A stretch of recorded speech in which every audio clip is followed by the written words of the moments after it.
Good morning, good afternoon, good evening, wherever you may be.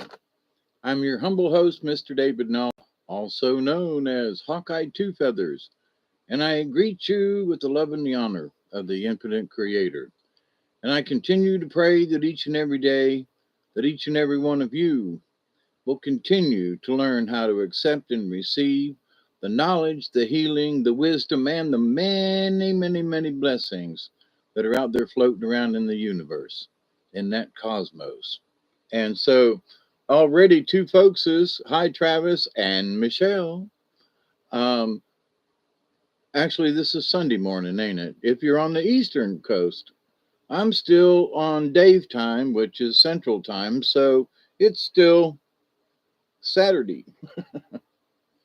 Another Saturday night and I ain't got nobody. I got some money 'cause I just got paid. Anyway, sing along. I just need me someone to talk to. I'm in an awful way. Dum dum dum dum dum dum dum. Anyway, happy day for y'all. Hope you are doing as well as possible under the crazy world circumstances. Lord have mercy. Looking at the hey Chloe. Looking at the headlines and stuff, it's just like, oh my gosh. Hey Scotty boy. Hello. But yeah, I was glancing through some of the space news and stuff, and you know, recently we had an asteroid fly by that was like a quarter of the way to the moon, so it was pretty dang close. And they didn't see it until after it went by, you know. And so everybody was like, oh, holy crap, this thing was the size of a skyscraper. Hey, Steve, how are you? I got your phone call and I just got crazy and didn't call you back. And I'm sorry about that. But GTSU, good to see you. But anyway, and also I wanted to get you all ready. It's 12:18 and I have refilled my little corncob pipe that's not a corncob pipe, but it is, but it ain't, but it ain't, but it sort of is. Barry, yeah, I got flipped from, oh no, not again.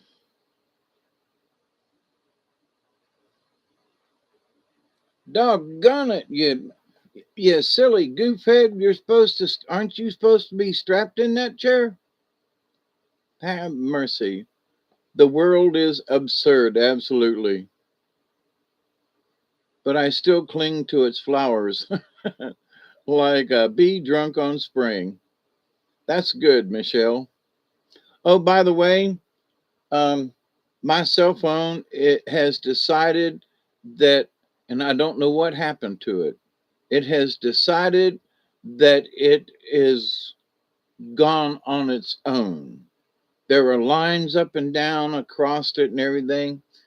Now it looks like I'm going to have to buy a new cell phone because it's fixing to go. So I'm going to have to um, get my contact list out and make sure that everybody that's in my cell phone, because I was like, really dependent on being able to just go into my contact list and click text or whatever and be able to contact somebody. But now that this thing has decided to go do its thing on its own, I mean, it's literally opening up YouTube videos without. I haven't even touched the screen, and it's going wonkers. So it's really weird whatever's happened to my cell phone here in the last day. So it looks like I'm going to be like. So if anybody tries to get in touch with me with text or whatever on my cell phone, I might not get it. Okay. It might go out there, but my phone might not get it. So, anyway, I'm looking at getting a different cell phone and getting a different service too. So, but I don't want to do it at the end of the month here because then that would mean that if I get a new cell phone now, oh, it's 20, Mark. Happy 12/20, wherever you may be. Maybe you may you do as well as possible, and our prayers will go up with our smoke.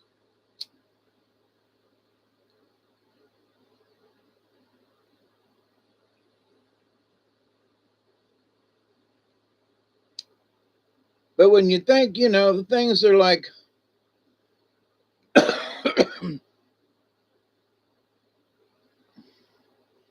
humming along, you don't think, I just had a big bowl of chili. Oh, hush. Was it good? Um, it's summertime. Chili doesn't come till October, or at least the end of September. But anyway, um, so the cell phone thing, whatever the thing is, you think everything's going along okay, and then all of a sudden, there's another curve. You know, meaning the cell phone was working fine, and now it's like doing its own thing and being creepy, and it's dying. The screen is dying. It's just, but 2 days ago, everything was hunky dory. Now, 2 days later, you're going, what the hell?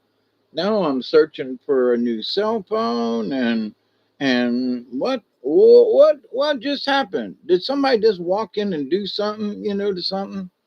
But anyway, in going through the news and everything, and NASA, which is never a straight answer, you know, um, and the asteroid that just went by. There's been, and they've been talking about this for a bunch of years. Mining asteroids. Okay. Well, recently there's an asteroid. Now, I talked about this in another one of my videos, but this needed to be like um, a topic for its own discussion. But asteroids, so they want to go out there and learn how to lasso these asteroids and mine them for precious metals. And some of them are like metals they've never even heard of, or metals that would be, greatly distributed around the earth. And an asteroid's got like a big, easy concentration of a certain type of metal. Now, I'm all for it. I understand. But here's the thing that my call them my ET friends, if you will. Yeah, I'm talking about you guys, gals, folks. In that, so once they lasso one of these asteroids, how they going to get it? Wait, first off, they lasso it. Where are they going to put it? Where are they going to take it? Where okay, there goes one. They slow it down, they lasso it, and they're going to bring it into Earth's orbit. We'll just hypothesize this thing, right? So they could park it in some kind of orbit around the Earth until such time as they could get to it. Did I say hey, Chloe? Steve, Barry, Michelle? I think I said hi to everybody. Um, but anyway, so they're also talking about going back to the Earth. Now, here's the thing: the Chinese have already taken pictures of the backside of the moon, right? And they've been doing some stuff, and the Americans, NASA, and some of these other folks are like, "What's China doing with all this? How come China's doing all? China's like getting ahead of us, kind of thing. Let them. No offense, but let them. Now if NASA's doing stuff, they're doing on the QT. You know, if Russia's doing anything, they're kind of sort of doing it on the more QT. But China's going up there and whatever. Let them. We haven't done anything since the early 1970s. So, but here's the thing: why all the recent interest in the moon? There have been talks about who actually owns certain sections of the moon. Like since America put a flag, does that mean that sort of like back in the old days when the Spaniards came to the United States, they put a flag in and hey, Lady Spitfire,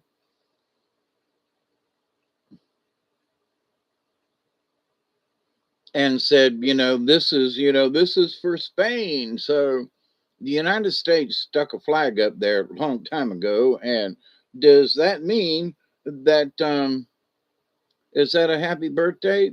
Happy birthday, young or old. Happy birthday. We get younger as we get older sometimes.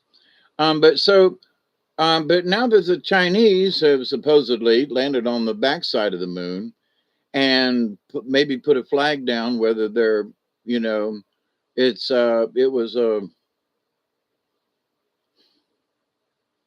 a probe or not, that they were able to go deep, deep, deep, and put a flag in. And so, did they claim the backside of the moon for all of China? All right, but regardless of that, first you got to get there in order to claim any of it. And you can claim it, but what are you going to do with it if you can't get to it? It's like, well, I own this island down in the Gulf of Mexico. Yeah, well, I own it, but I can't get to it. Yeah, okay. It was much like when I first bought my property here 40 odd years ago. That the way the original bed for the Zion Grove Church Road starts literally at the top of my driveway, and it goes down across through my property, down through my property and my neighbor's property, and down into the woods. That's the old roadbed, the original Zion Grove Church Road. And so it's like I had to cross two ditches in order to get on my property. It was a pain, and it took me about a year before I could actually drive on the property because I had a lot of fill work to do and stuff. But anyway, it was a mess. So even though I owned the property and I could get on the property, I could not drive on the property. So, okay, so we own parts of the moon. Okay, well, great. But trouble is we're having issues getting there, you know, let alone getting back. But, first we got to get there. So, but anyway, so here are these asteroids, and they're talking about mining them. And there's one asteroid they've determined it might be worth, like quadrillions of dollars. Okay, great, wonderful, fantastic. New kinds of metals and new engineering things and stuff, but how the hell are they going to get it to Earth? How are they going to get it to Earth? So you hear about them mining asteroids, and they're seriously working on it now. Because years ago in the Popular Science and Popular Mechanics magazines, they talked about 45. Wow, youngin'. But happy birthday to you, and best of luck. It's my birth. No, no.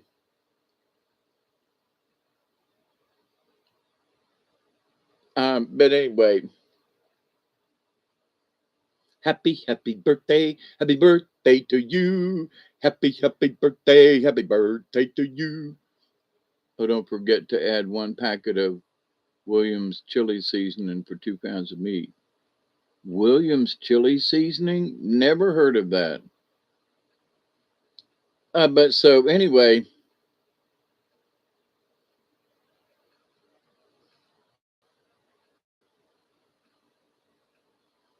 so they've got these asteroids. They want to mine them, but what are they honestly going to do with them?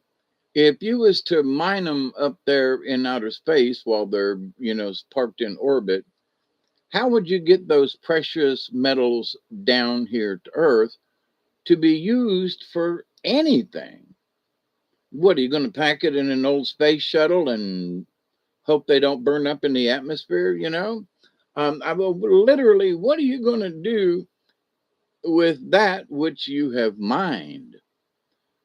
So, in doing a little bit of, looking around and stuff, the engineer in me says the only way that you could utilize it in any way would be to put it on the moon. So all of this, oh, we're going to go back to the moon. Ooh, the Chinese are there. Ooh, this or that. It would be easier to do it on the moon. So they could basically go out and get these asteroids. And whether they do it like, whether they can actually mine them right now or not, they could go out and get them. All right. And then park them, maybe not around the Earth, but they could park them around the moon. So the moon could have asteroids as mini moons that would just kind of stay in whatever orbit that they would need them at around the moon. And then whenever they, of course, there's a lot of info that there might be actually, the moon might be hollow. And there might actually be stuff going on the moon for a while now. Um, and that the reason they're talking about asteroids is because here would be, honestly, an easy source of material, and it might be easier than trying to mine it out of the moon itself. And maybe the moon doesn't have these particular minerals or metals in them. And so you would want these asteroids to be able to mine for their precious metals. But where are you going to use them? Well, the moon would be the perfect place to use them. On our side of the moon, where there's always sunshine, um, they could set up because the moon gets really hot when it's a full moon up there, which is like, 2/3 of a moon tonight, and could actually see the moon tonight. That was nice through a haze, but Um, so they could set up furnaces easily, to melt some of these metals, right? That they could focus, with Fresnel lenses and Fresnel lenses too, and focus this sun energy into blast furnaces to actually be able to mold, these metals. And with very low gravity, they would get a better cohesion of the metals within the melting of them, if you will. So it's like, wow. So it just it's just odd for me. Now it's not buffering on my end, y'all.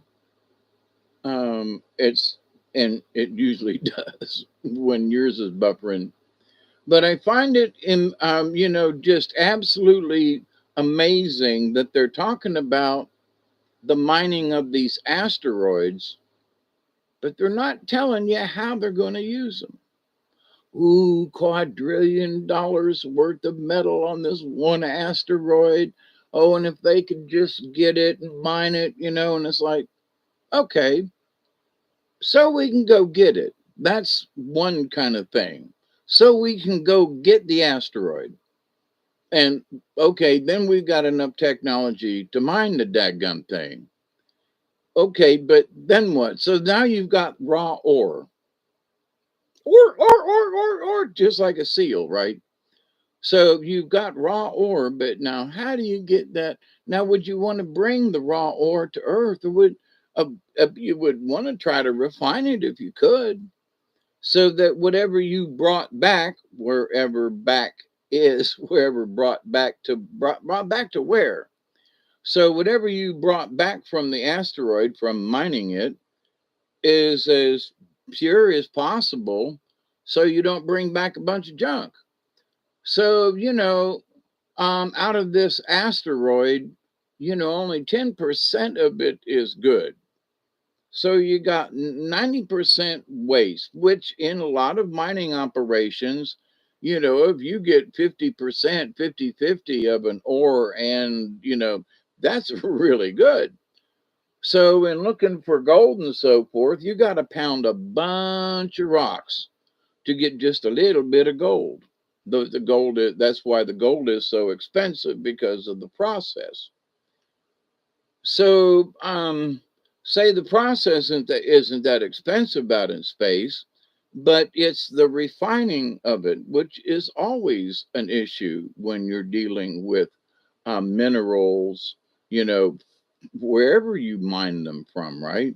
If you want aluminum, you got to mine bauxite and you got to heat it and you got to do this. And if you want iron, you got to find iron ore. You got to do this. You got to melt it at extreme temperatures and dump the slag off and all this other kind of stuff. So,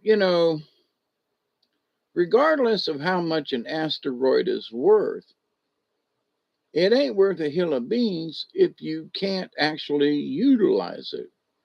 Yeah, but it's got all this ore in it. Okay.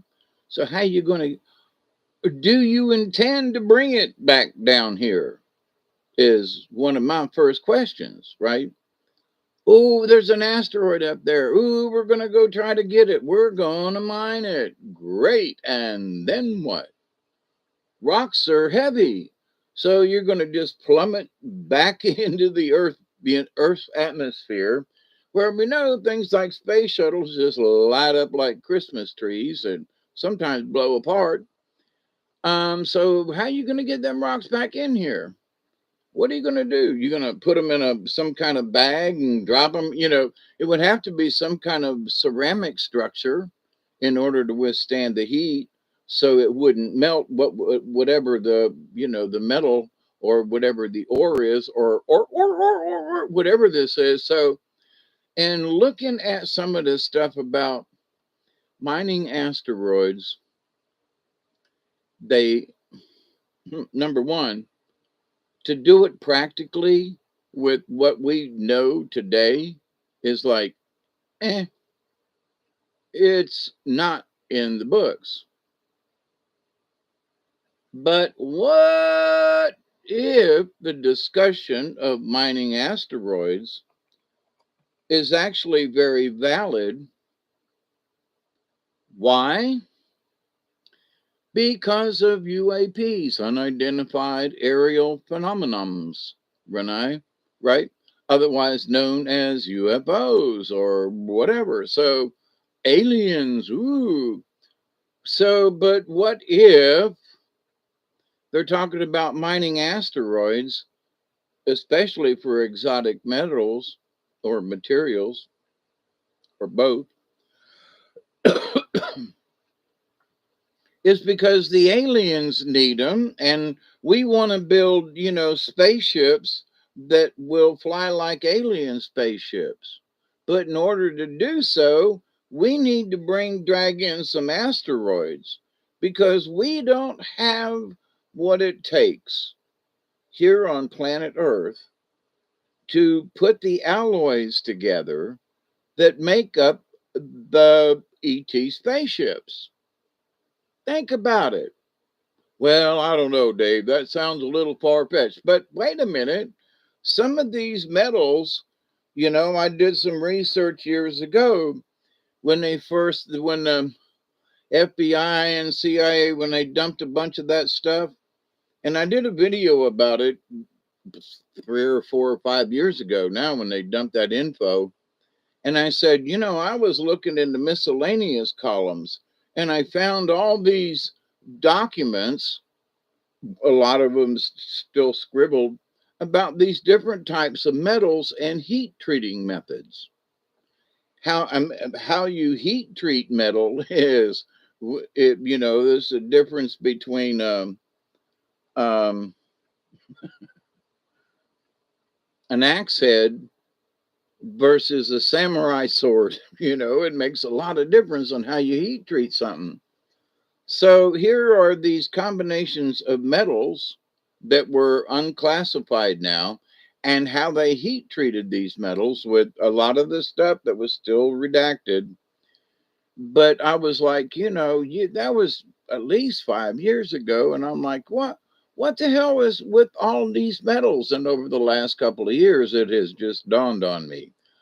Oh, they don't want you to know that they're working with these special types of metals and heat treating methods with these special metals, because then there would be people like me who would ask the question, where in the hell did you get that metal from?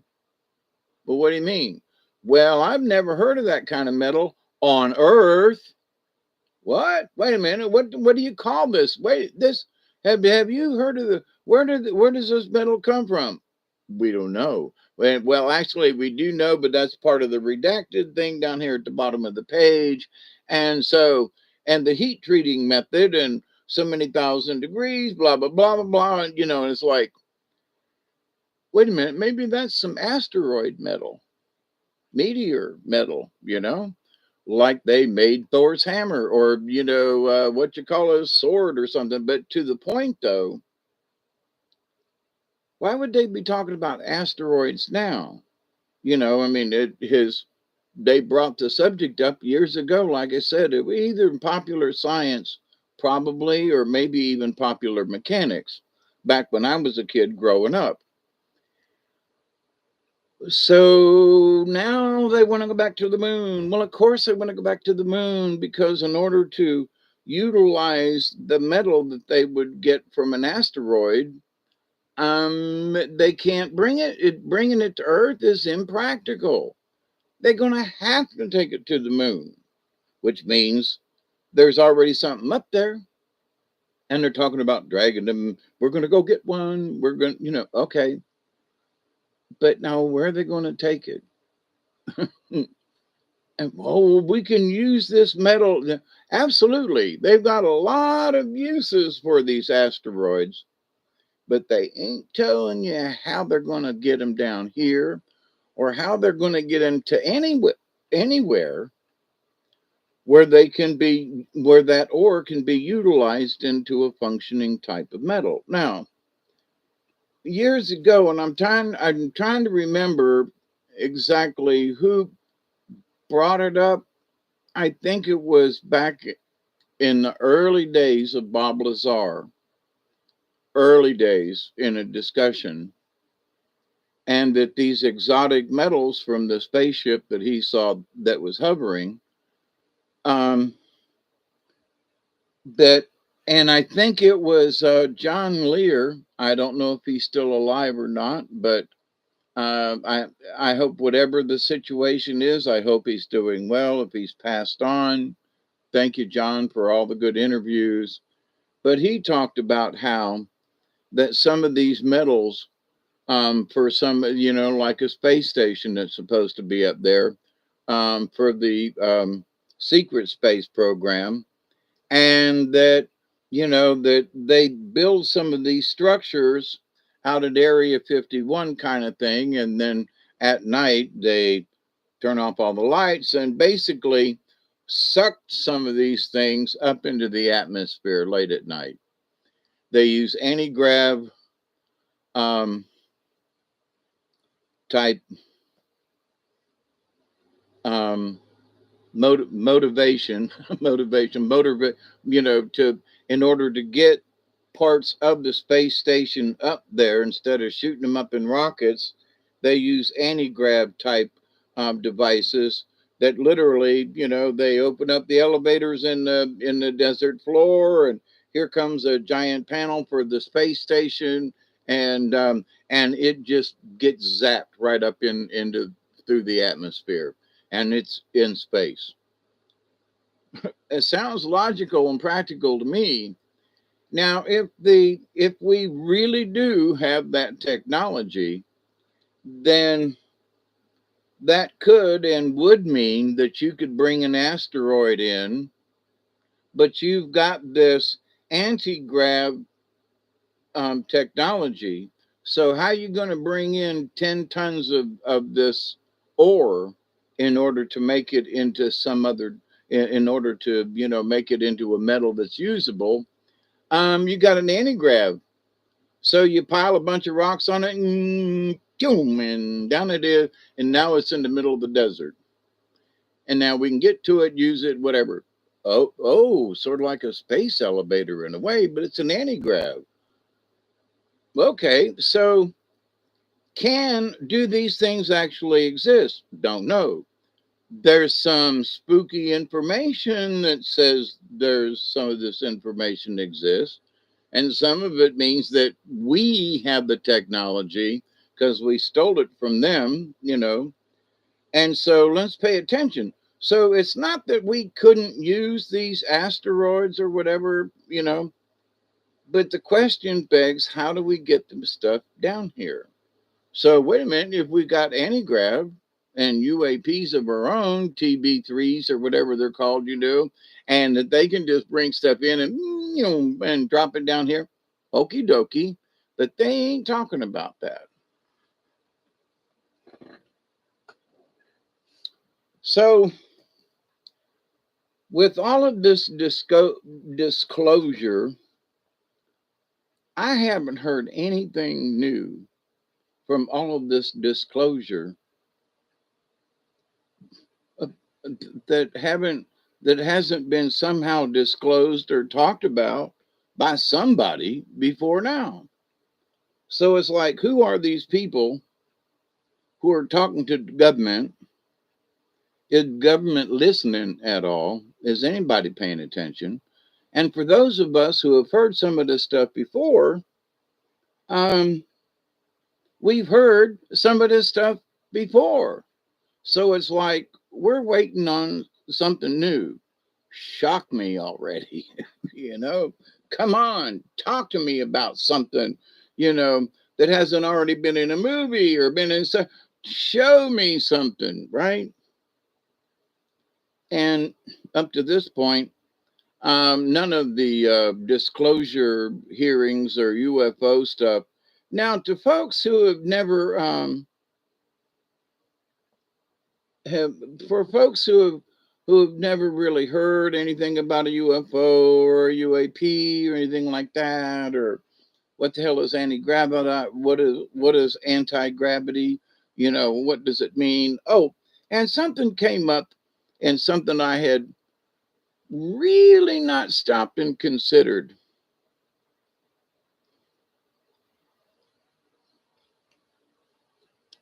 What is the velocity of gravity?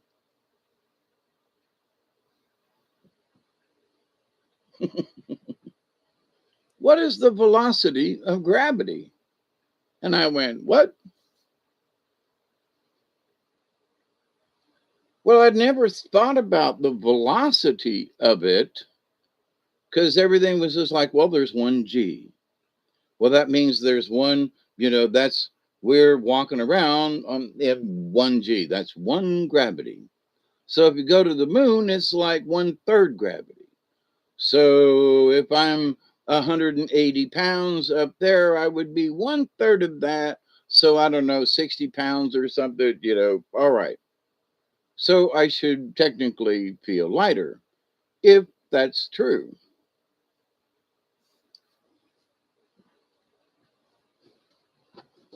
But does gravity have a velocity? Well, wait a minute. So a lot of these studies and so forth is that gravity is instant. Well, the speed of light has a velocity, right?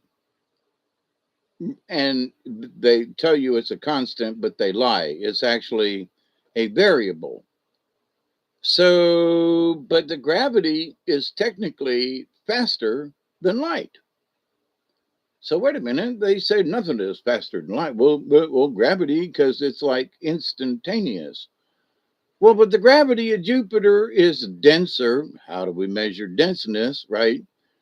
Um, because it's bigger, so the gravity is heavier. So we would weigh 100 times.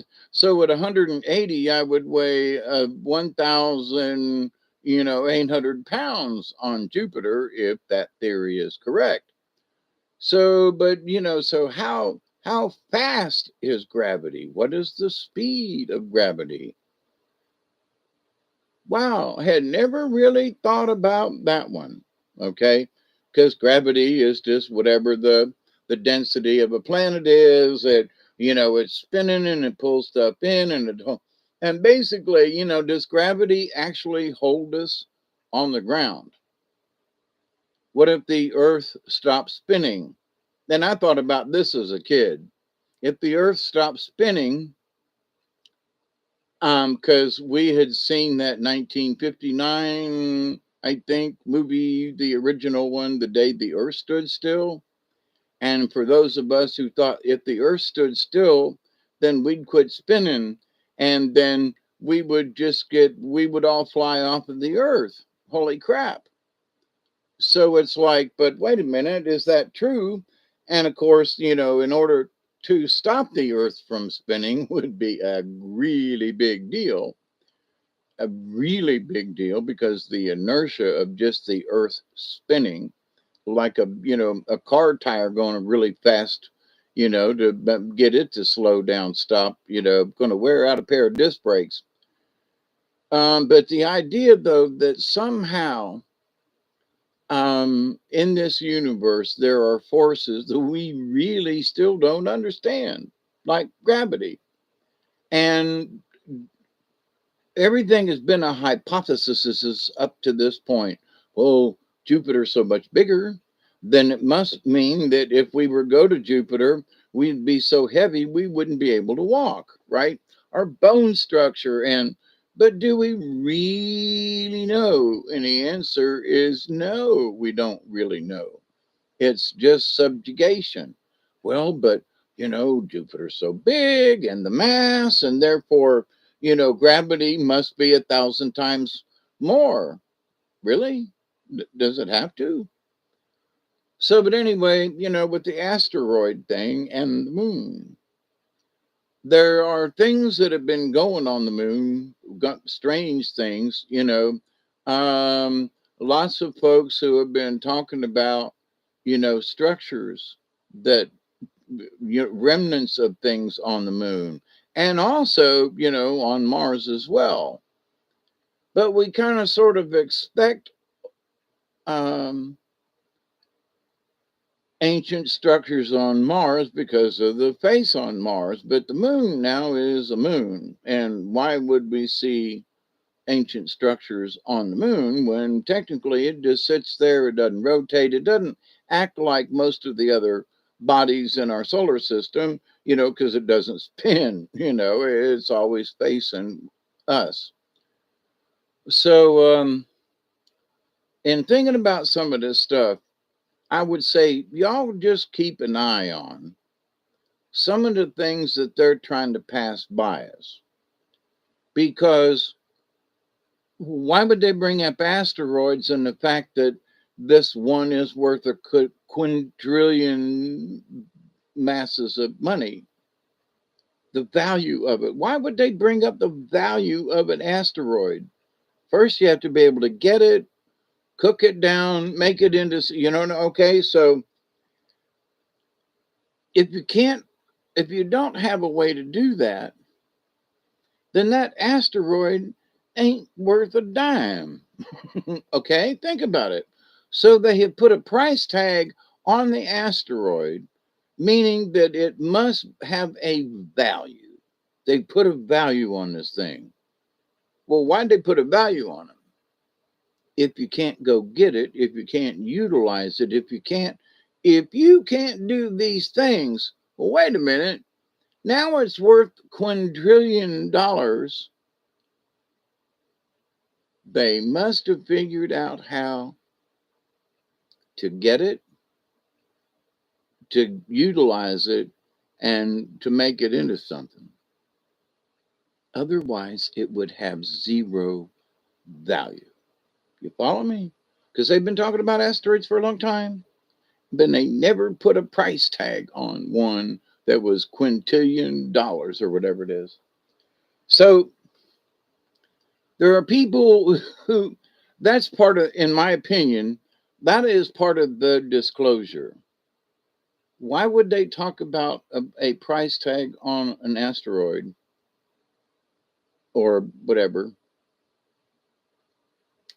um, if somehow they had not figured out how they could get to it, or that they have ways to get to it? They've had ways to get to these things, and now, because some of the secret space program and other things are coming out as part of the disclosure, they come out and go, well, we have been, making stuff from asteroids for a long time.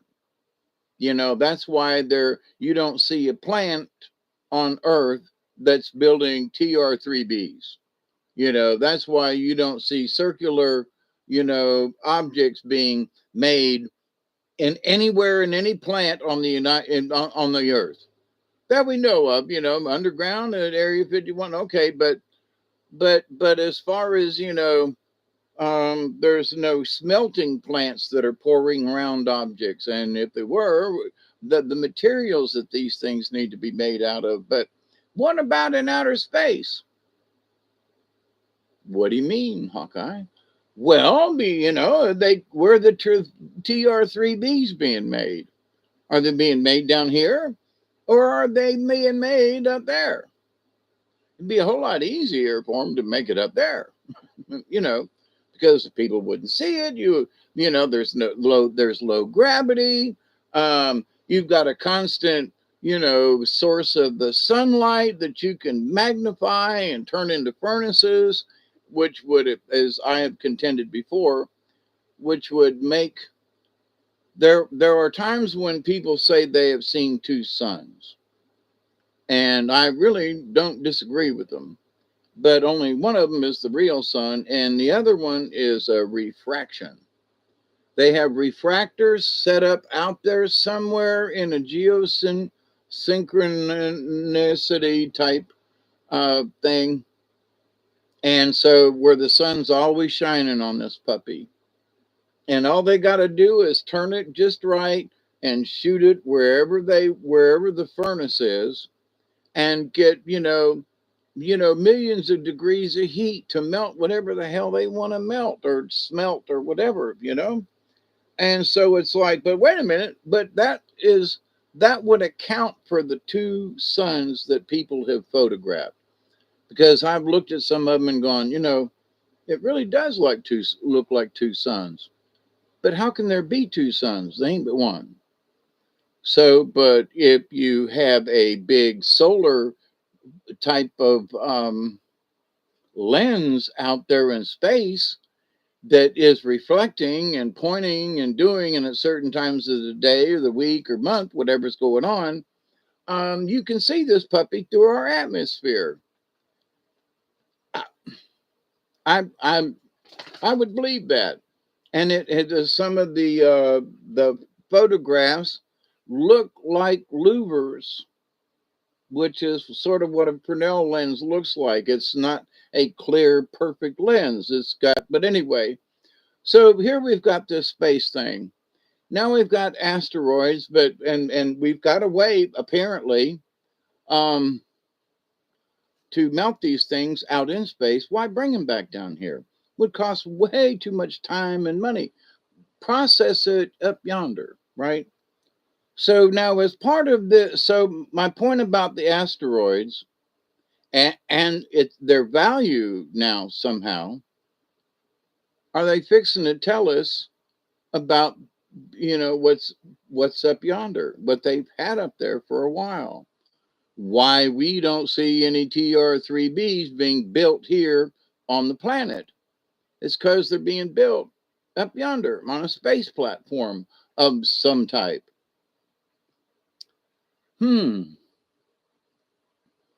It would explain also to me, because of zero gravity or low gravity, depending on where, if they're using the moon, it would be low gravity versus no gravity.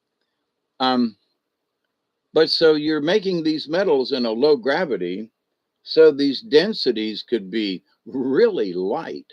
You could make really light materials and be structurally strong simply because you don't have gravity pulling everything down and together, and you would get a more consistency. So anyway, I could see a lot of pluses for processing metals on the moon, but they haven't said anything to anybody yet, at least not out loud.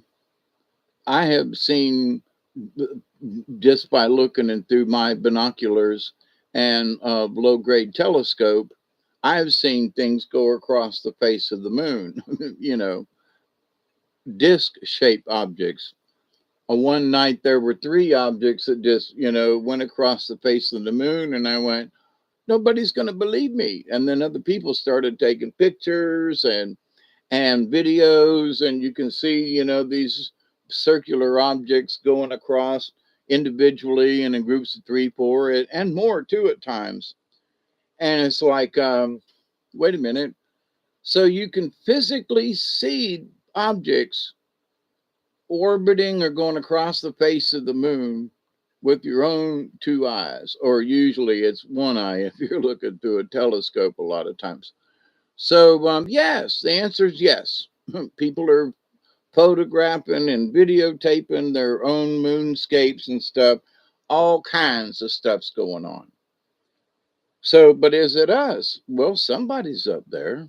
Is it, ET? Probably, but, are we involved with ET? Probably, and depending on which group. So, in listening and watching and paying attention, along with this asteroid thing, the cosmic war has been going on for a long time. There are groups who have been at each other's throats for thousands of years. Not one or two, but like 10 or 50 or 20,000 years these folks have been arguing with each other. We can't really comprehend how long some of these folks have been pissed with one another. And so, hey, the Klingons came by and blew up our planet in the stellar system, and the stellar system is forever going to hate the Klingons for blowing up a planet, right? So the waste would be left on the moon or wherever they mine, or are they going to shoot it back into space? I would think that if, just like here on the earth, that we have slag from mining and processing, that they would basically just leave it up there on the moon. You know, it would be my guess, Steve. I mean, why would they clean it up and shoot it back into space? Somebody could run into it. You know what I mean? When I was a kid, space was empty. Nothing was in space. Ever, never anything. Not, space was a void. Nothing was in space. And now space is full of. Hey, Susie Q. Sip, gulp, puff, passing. Is it time for that yet? No, but it's 1:04 a.m. on the Eastern Daylight Time. Hope you're doing well, Miss Susie. You've been birds flying by the moon.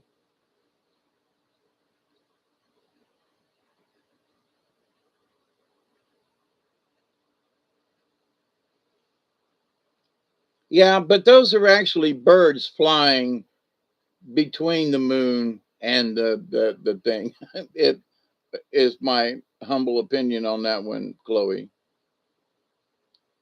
I think there are roads already. They all merge at the edge of the Sea of Tranquility. Yeah, Just like there's all kinds of stuff under the oceans. If you've looked, there's all kinds of like roads and things and stuff, but who knows? But yeah, that's not to say what's inside the moon, because the studies they did way back when they bounced some sound and things off of the moon, and remember that, it rang like a bell. you know, the moon was hollow. What? It rang like a bell. So they don't keep bringing that up, but there's a lot of esoteric information and old ET information that the moon is hollow, then was brought here, you know, and was actually listening to the dark journalist, and Dr. Joseph Farrell was talking about it, in that, you know, with all of the physics of supposedly gravity and everything, how did the moon get captured around the earth? It flying by and gravity grabbed it, and no, sorry about that. um, that the moon was brought here and placed where it's at. So why couldn't it be hollow?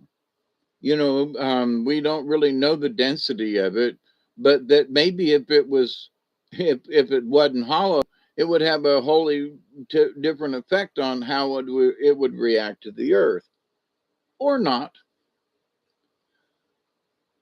But so, of the many things that have been seen, that I have seen myself, spaceships going across the face of the moon, you go, there's just something's going on there, and it ain't us, as far as we know. But so, other ETs, they need, their spaceships get broken, busted, or whatever. Don't they, need a way to be able to build spare parts? I mean, we might be the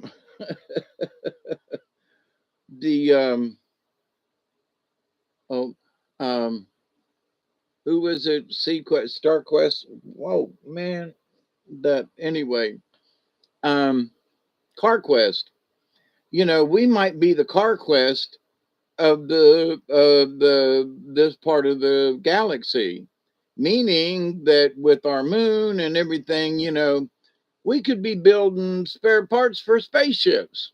I mean, but aren't they going to need quantum flux reactors and things? And aren't they going to need all these exotic things? So maybe the moon is a place where we could be building spare parts for ET spacecraft. Like CarQuest, took over, a lot of different type of spark plug wires, and other parts for cars. So CarQuest gets parts that and they're good, because our company, well, company I used to work for, not our company, but CarQuest was very stringent, and they wanted whatever parts that they represented to be good parts. They didn't want crap. They didn't want to sell crap.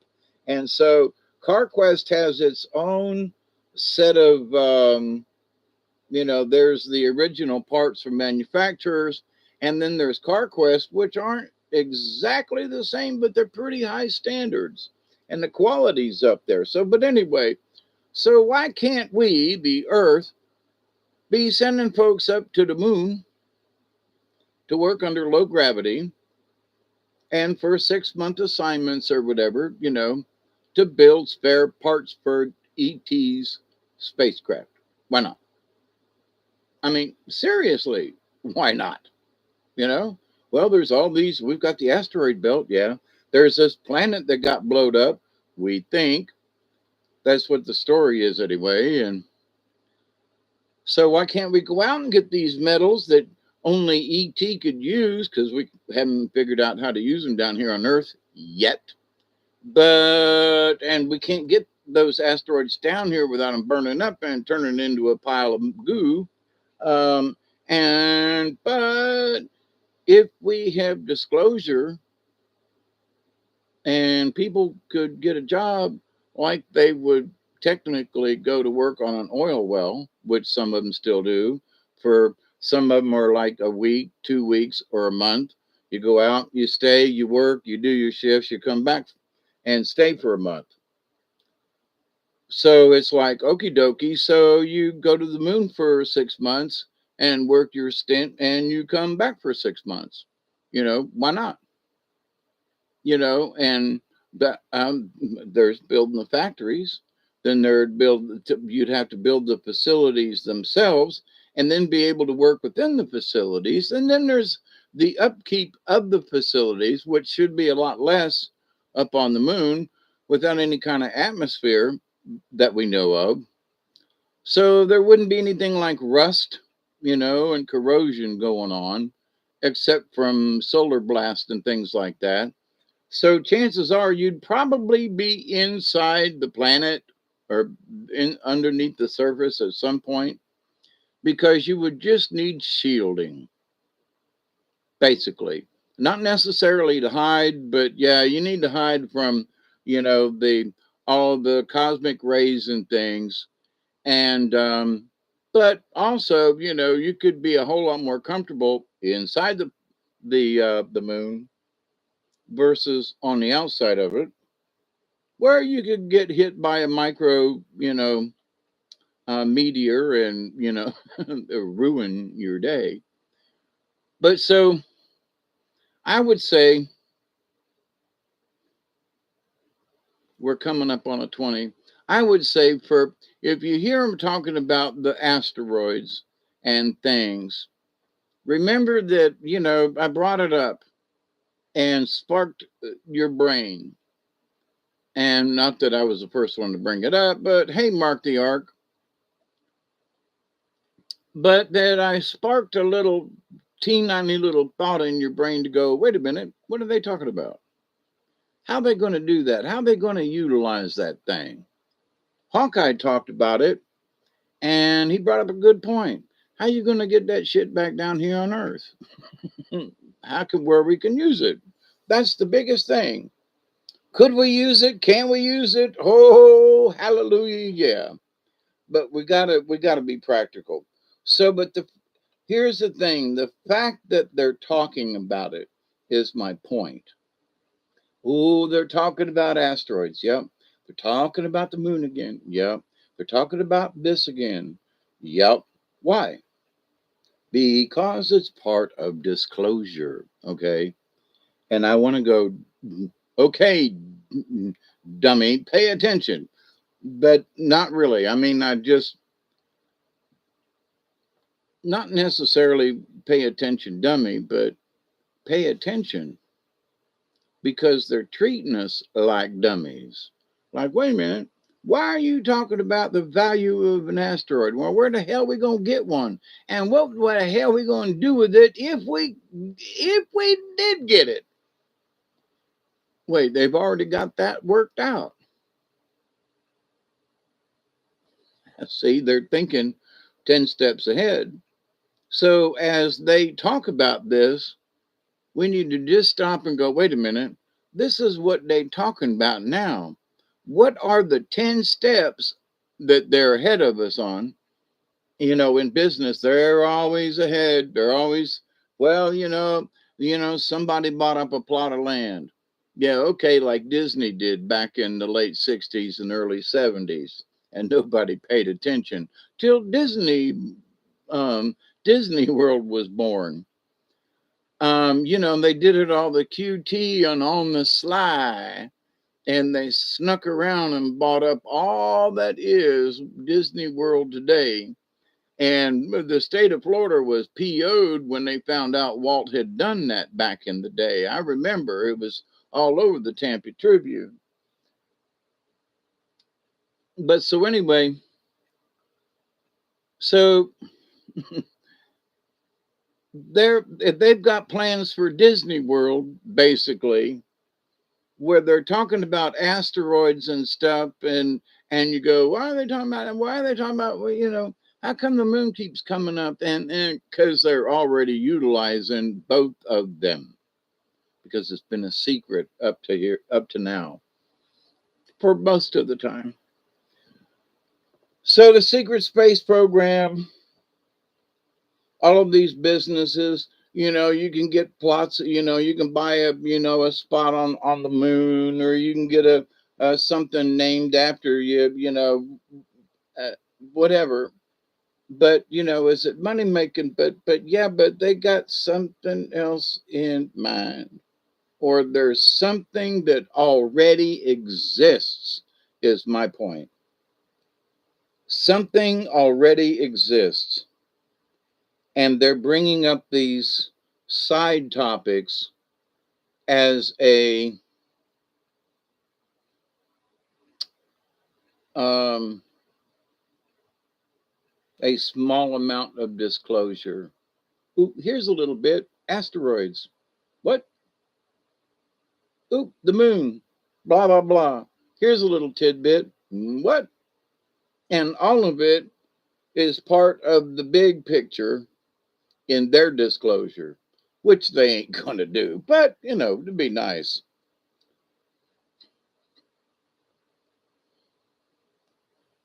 A league of like-minded beings. Absolutely, my dear friend. So, but anyway, a 20's coming up. Yeah, in 4. So I've been yakking and only took a small toke last 20. And I'm not going to stay on here long with this particular topic, because I really want to get away from 2 and 3 and 4 hour videos. An hour, okay. And so I'm going to try to keep this one right at an hour. Now, that don't mean I won't come back on and yak the rest of the night. But for this particular topic, um, I'm going to try to keep it at an hour. I'm going to try to do better. We'll see. I have said this before and spoke those same words. I'm going to try to do better. Didn't really, hasn't really happened. But so anyway, in watching some of the topics and things about the disclosure, and and this or that, um, get to yapping. Yeah, big distraction. Yep, Susie. But there's so much to the bigger picture of the story of disclosure. I mean, if they say, well, yeah, aliens exist, and so, yeah, to admit that aliens exist, does that mean you admit to ancient aliens? Uh-oh. Because you could admit to aliens now. Ooh, well, the last 40 years, aliens been showing up, Well, actually, the last 70 years, but, or so. Well, yeah, the aliens and Foo Fighters, World War II, and yeah, okay, so they showed up back then, and yeah, well, there were some other cases, but they really just showed up in the last century. Okay, not really, but we're not going to talk about previous events, but we're going to talk about the last 100 years. Okay, wait, UFOs. Okay, but does that mean that UFOs just found us? The UFOs just located us out here on the edge of the galaxy, and they really found us when we started setting off nuclear bombs. Now, there is information that says when they started setting off nuclear blasts, that it sent reverberations all the way through the galaxy. And I would have a tendency to go, okay, I could kind of see that. That on a cosmic level, when you blew one of them puppies up, that it literally just sent echoes just through the universe. Hey, Miss Pearl, hoping that things are well on your end.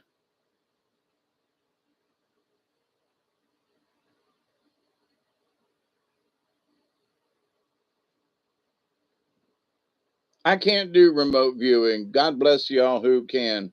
My brain's too weird for that.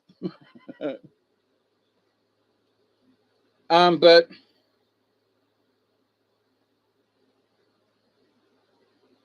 it's 120, so light them if you got them and puff, puff, pass.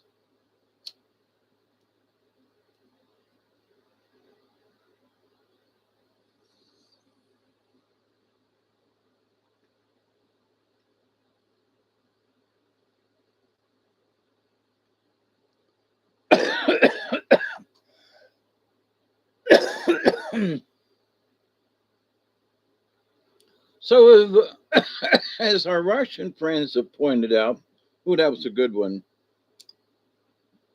Lucky Charms. Yum, yum. Um, that, there are at least 80 different species of aliens that have visited this planet. At least 80 different types. Okay. Now, some of them have just showed up and waved and left. Others have planted flags of their own. Um, and some have been here for literally, some of them have probably been here a million years. All right.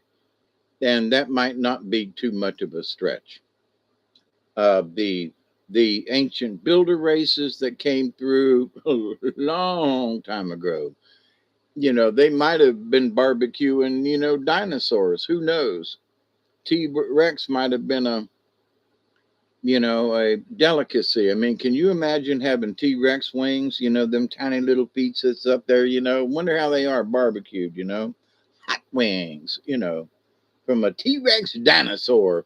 You know how many dinosaurs it'd take? Never mind. So, but so the ancient builder race. Well, who the hell were they? They were aliens. What? Yeah, and then there were giants, and then there was this race and that one and this one and that. So how many of them were there? How many of them came, did their thing, 25, 30,000 years ago, and just haven't been back, Well, the Anunnaki, well, they came and they left, and they came and they left, and maybe they're coming back. Supposedly they are, and that they're helping now with this transition with some of these other goofy, you know, um, with the Flash and the Mokhtar. And so it's like, oh, okie dokie. But with the disclosure of things, what are they going to disclose? Well, they're going to say that Area 51, we really do have, well, okay, so we've got a couple of aliens. How many of us did they get? We've got 25 aliens, in secret compartments. Well, in the last, 2,000 years, they've collected, 444 million of us off of this planet, and we're in cages all over the galaxy, and with specimens. And ooh, look at the human, look at the Earthling. Um, why not? So, but if we would do that to them, of course they're doing it to us. Ooh, look, there's an earthling, put him behind, and um, we're circus animals, right? So we study each other. So, oh boy, you know, ooh, I wonder what those two aliens look like humping and bumping in the middle of the night. Do they leave the light on? Wait a minute. Are they into scissoring or oh, that was TMI. Um, what does BJ mean in the galactic realm? Oh, that was rude and crude. Sorry about that. But to the point, seriously, do they do those kinds of things? Just wondering, you know. No, we don't. Well, okay, just curious. Do you just tingle with your fingers or is there more to it? or you do any of it.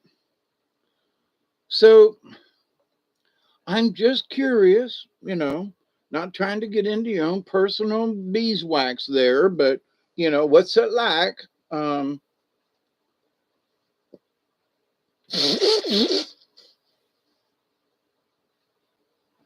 I know this one alien species has got a 12-inch tongue. I wonder how that would work out in some instances, you know. Or does it have any bearing on it whatsoever? Do the reptilians literally lay eggs?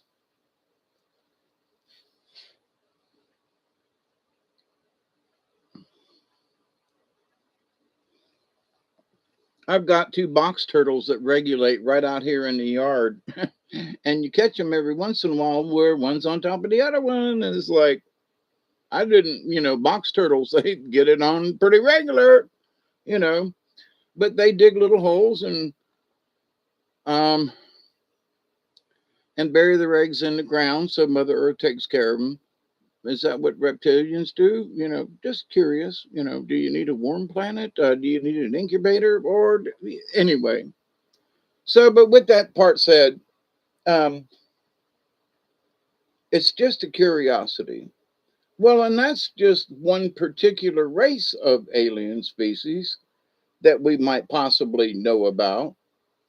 Are we going to go on the Ted Donahue show and talk about um, well, on planet Mungo, that our species, we raise our children and put them under our armpits, and we have little glands that you all call teats, that are underneath our appendages, sort of like a possum in a way, but not really, but sort of like a kangaroo, but not really, but so yes, on the planet Mongo, that's what I said. Okay, pay attention out there. But so we really don't know. I mean, look at all the different species of animals, mammals, and animals on this planet, and insects too, in that different rituals, mating habits, birthing habits, you know. So now we're going to throw in, folks from other planets. This should just be interesting, okay? Now, some of them really don't like us, and I'd be like, okay, y'all just stand over there. I ain't gonna bother you, but if you go to bother me, I'm gonna find a way to bother you back. I might not win, but if you're gonna be bothering me all the time, I'm gonna try to figure out how to bother you back. Just saying, self protection, you know, just saying. So I was just thinking, there's there's a song out in a small town, right? So what about, other aliens that want to come here and do, raucous things to us here on the planet Earth? We have the song that's sort of like, not on Earth, baby. you know, not hey Scotty boy. Not on my Earth, baby. Not you won't get away with it on my small planet, Not on my small planet. holy, holy crap. Don't be caught, not on my small planet. But so the things that to be in the disclosure narrative, all right, in my humble opinion, and what folks out there are talking about, what they think disclosure is or could be or should be, none of this other stuff is being discussed. I haven't heard it yet. As to, you know, people are just saying, Oh, are there aliens? Yes or no? Okay, yes, there are aliens. And then I would ask, how many aliens are there? Not if there are aliens. Hey, Dolly, how are you? You just got yourself stalker Scotty. Scotty boy.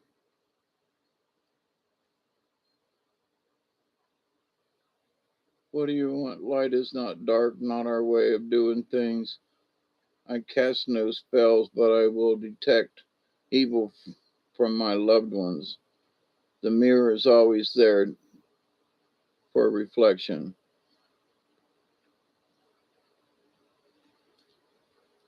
So here's my contention, having seen some really devilish looking things in my lifetime.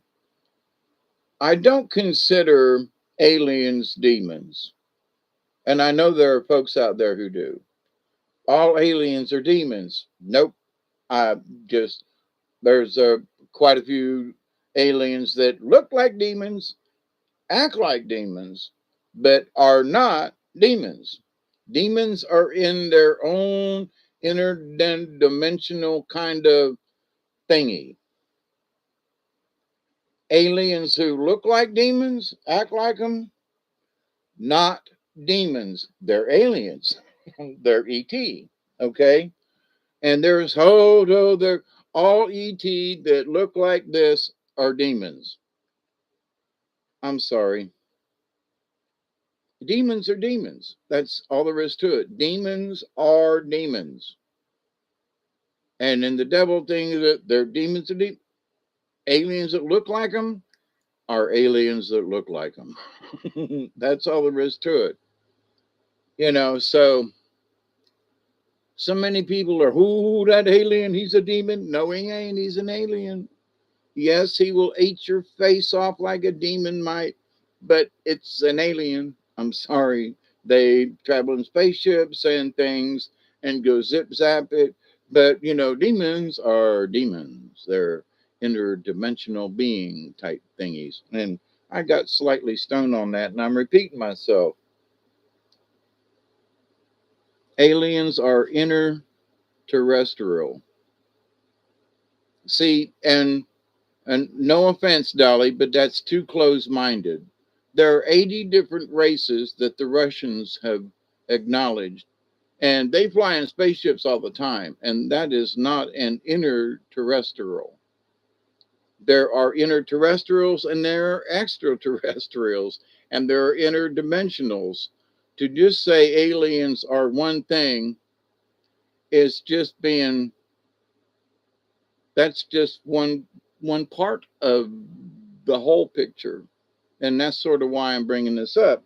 Some people are just, oh, these are these, and that's that. That's just one portion of the picture. The entire picture of stuff, the real disclosure of stuff would now I realize would just freak too many people out, because the scope of total disclosure would just fry people's brains. It would probably fry mine. And I'm like, I'm understanding this and things and out there on the edge, and but I think they've got some, to bring in the really big picture of stuff would kind of have a tendency to fry my brain. And I'm going to do it on my own here. But so as Hawkeye, I'm always asked to see, to look out to the horizon of things. I'm thinking of the hawk card, and that hawk along with eagle looks out to the horizon. It's not, doesn't just look in here, and it's really got good keen eyes for finding stuff down on the ground, go get and eat and everything. But in the grand scheme of things, hawk and eagle and these other, birds of prey, they can see off into the distance, right? So they're looking at the horizon for things. And so Too many folks look too close in, just within their own little boundaries. So for me, as part of being Hawkeye, I have to be able to look at things off in the distance and go, I wonder what that means. So even with my looking off in the distance, what it has brought me is the realization that disclosure is a lot bigger than do aliens exist? Yes or no? Are there spaceships from yes or no? Yes. Are there, so the disclosure thing, what does that mean? Well, does it mean popping in and out? Does it mean anti-gravity? Does it mean, so it isn't just whether or not there are aliens, but where are they? How many of them are there? How many are on the earth? I mean, it isn't, so the bigger picture. So again, full disclosure. What do you mean by full disclosure? Because for some people, full disclosure would mean Area 51 and this one and that. And do we have UAPs and TR3Bs? And yes, we do. And yes, is there a thing? And yes, but that still isn't the full disclosure. That's what we think would be the full disclosure. Because, well, these are the things that have come to mind, and what we have been discussing amongst ourselves for the last 70 years or whatever, and what are Foo Fighters and things like that. um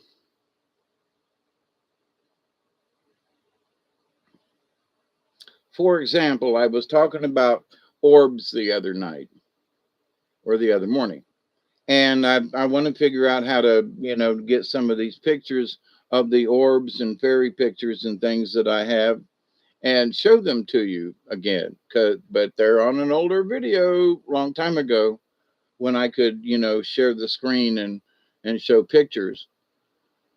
Something about Ohio and blah blah blah. But anyway, so I'm thinking to myself, and here's the thing. So I have all these pictures of orbs that were, around my head and everything, and I know that these orbs are like interdimensional beings because they can be seen under certain circumstances with digital cameras, but I can't see them with the naked eye.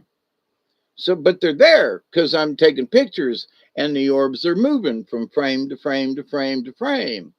And I can see them through the camera's eye, but I can't see them. So, but do I think that these orbs are from outer space? And the answer is no. So the orbs and things that I've seen and I've taken pictures of, are they say in the same classification as an ET? In my humble opinion, no. Are they interdimensional beings? Yes, in my humble opinion, because I can't see them with the naked eye. So there's a different dimensionality of it. Now, are there ETs that have interdimensionality type of capabilities? Okay, I would go for that for the simple reason that I saw one come from out of nowhere, shoot a laser at another one and blow it up. I watched it over almost directly over the house several years back. So can ET pop in and out? Yeah, I literally witnessed it. So, but the orbs that I've taken pictures of, they don't necessarily blink in and out. I've seen them move around and fly around and that kind of thing, but I've not taken a picture where they just like pop out or pop in. Some of them, kind of sort of look a little faded, which could mean they're fading in and out of this reality. But most of the pictures I've taken of orbs, they're just orbs, right? I mean, they are what they are. Whether a single entity or multiple in an orb, um, and I think that there is both, from what they have told me and from what I've taken pictures of. But do I consider orbs ETs? No. They're interdimensional, absolutely, in my opinion. So ET does not fall in the same category as orbs, and orbs don't fall in the same category as ET, in my humble opinion. All right. So that's what I mean about stuff. So they both exist, they both coexist, they could both intermingle with, communication with each other. So do orbs can ET see orbs? I don't know. Can they? Maybe some can, maybe some can't. Can orbs detect ET? I don't know. That'd be a really good question. But in this giant discussion of disclosure, which are you talking about? Are you talking about orbs that exist on planet Earth without, you know, um, is that part of the discussion with disclosure is sort of where I'm headed with that, right? Or is disclosure that's orbs come into supernatural realm or something versus ET? Because you can see ET, right? Well, you can see the orbs if you videotape them right or whatever, but I get your point. So orbs are supernatural, where spaceships and UFOs are extra natural. In other words, they exist in our realm. Uh, hey, the romps, orbs, are they dried underarm deodorant flakes? Gone wrong. Not these. Dimensional poppers make more sense than traveling millions of light years.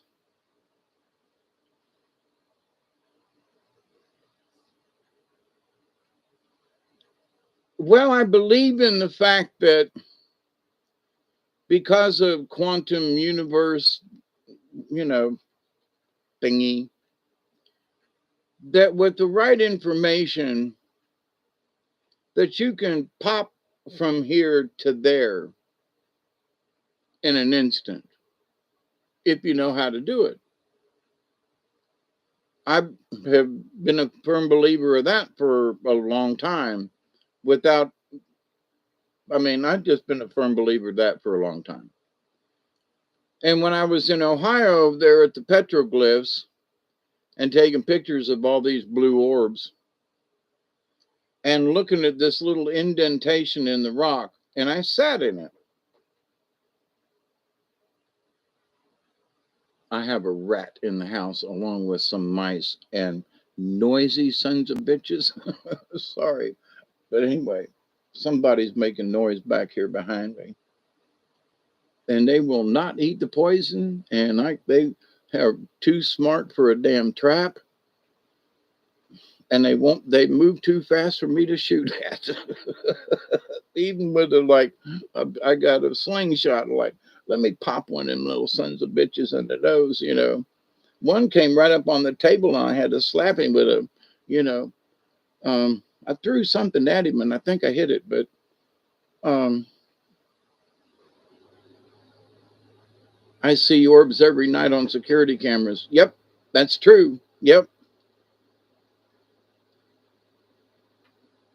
There's been some videotapes of people just doing, you know, parties or weddings or something like that, and orbs will be flying across, and they just ain't paying attention. Light beings can be orbs. I would agree with that. And some orbs are light beings.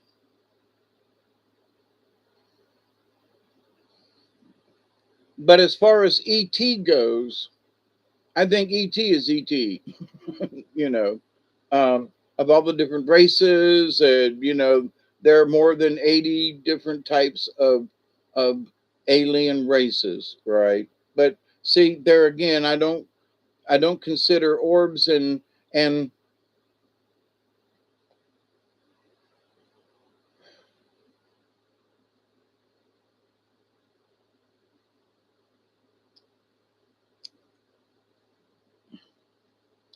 let me talk about interdimensional beings for a minute. Now, for most of us who've watched Next Generation, we know who Q is, right? Now, he's an interdimensional being, right? He pops in and out, gives Picard a hard time, but ain't he still an ET?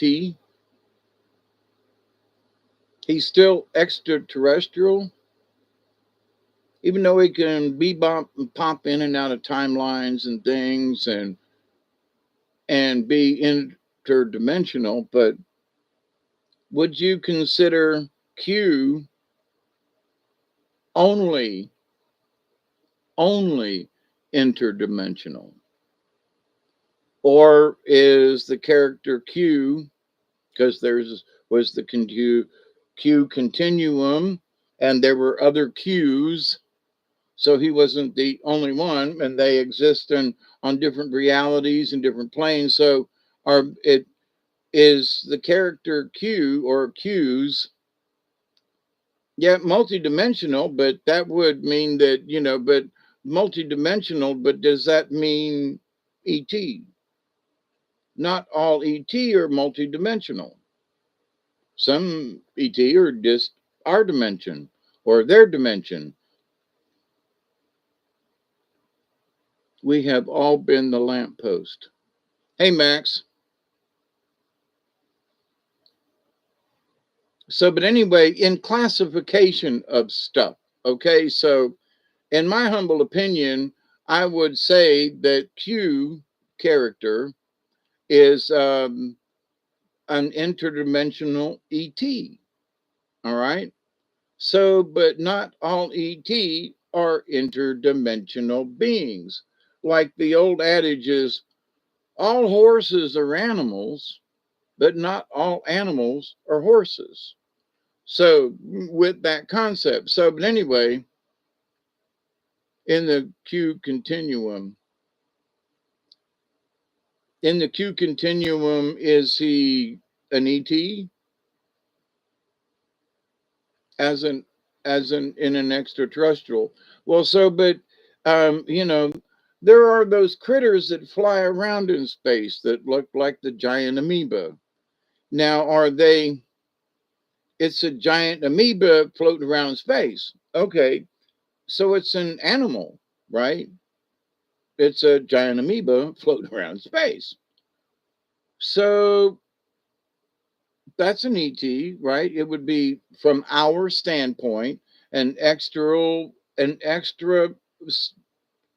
It's not from here type thing, even though it's a giant amoeba and may not be able to do calculus. But from our point of view, it is extra, meaning from our Earth, terrestrial, extraterrestrial. Doesn't require a spaceship because it's a giant amoeba in space, but it is an ET. Okay. But it's not interdimensional because it's a giant amoeba in space. Okay, just so I think there are different classifications of, and that some people want to just lump things like, now that, oh, that ET, this, looks like a flash, is, it's the devil. No, it's a flash. No, it's the devil. Well, they might look like them and they might be evil as hell, but no, those are flesh, and that's the devil over there. That's a demon, and that's the flesh, and that's a mater, and that's a that one. And those are ugly looking reptilian sons of bitches, and some of them will eat you and suck out, but no, they're not demons. They are different ET races.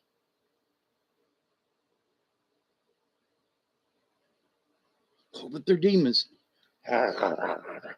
Okay, all right. So, in the full disclosure of things, there are going to be people like L.A. Marzulli, Pastor Paul, and some of these people who are absolutely convinced that all ETs that look like reptilians, all ETs are demons. Okay. And that, oh, there can't be any good ETs. And, and that they're convinced that ET are demons. And a lot of the people that follow them think that ET is demons and that they're, interdimensional beings and they do. No, they're just ETs. And no, they're not the devil. The devil's a different thing and blah, blah, blah, blah, blah, blah, and okay. So full disclosure is going to blow, and it depends on what you mean by full disclosure, you know. Um, how much are you going to believe, and how much can people possibly swallow up to a point? It's like, for those of us who have been in and out of this conversation for a long time, I made up my mind about certain things, 15, 20 years ago, where people are just starting to make up their minds about certain things. I knew what a demon was 20 years ago, and I knew it wasn't an ET, And there are some people who are like, no, they still haven't they still haven't experienced whatever it is they need to experience for them to understand the difference and that there is a difference. And I keep praying for some of these folks. All ETs are demons. Oh, God. No, I'm sorry. And not all ETs are the good guy. They're not all tall whites and no, there is diversity out there in the universe like it is here on the planet Earth. And no, oh my God, the different there's racism within ETs, Holy crap, we can't get along down here. uh, you know, I seen a slightly brown woman the other day in a video. Slightly brown woman, okay, who her hair wasn't, and I don't mean this badly, okay, but her hair was not at all kinky or otherwise. She looked like a white girl, okay, with the tan. And how she talked about how her black race was so oppressed. And I thought, and the question with some of the group was like, but you look like a white girl. You look like a white person. Where is your oppression here? When you look like a white person. So, but anyway, because she was 1/4 black, she took the black position. Okay. And because she was 1/4 black and took that position, then therefore she could say she was oppressed, and that all whiteys and all the black people around her were like, what? You look white, sorry honey. Where she was talking that, how racist everybody was.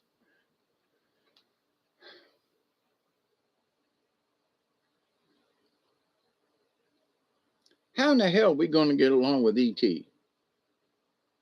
How in the hell are we going to get along with ET when the subtleties of I got a little bit of black in me, honey, and so therefore I am oppressed because of my cultural heritage? What?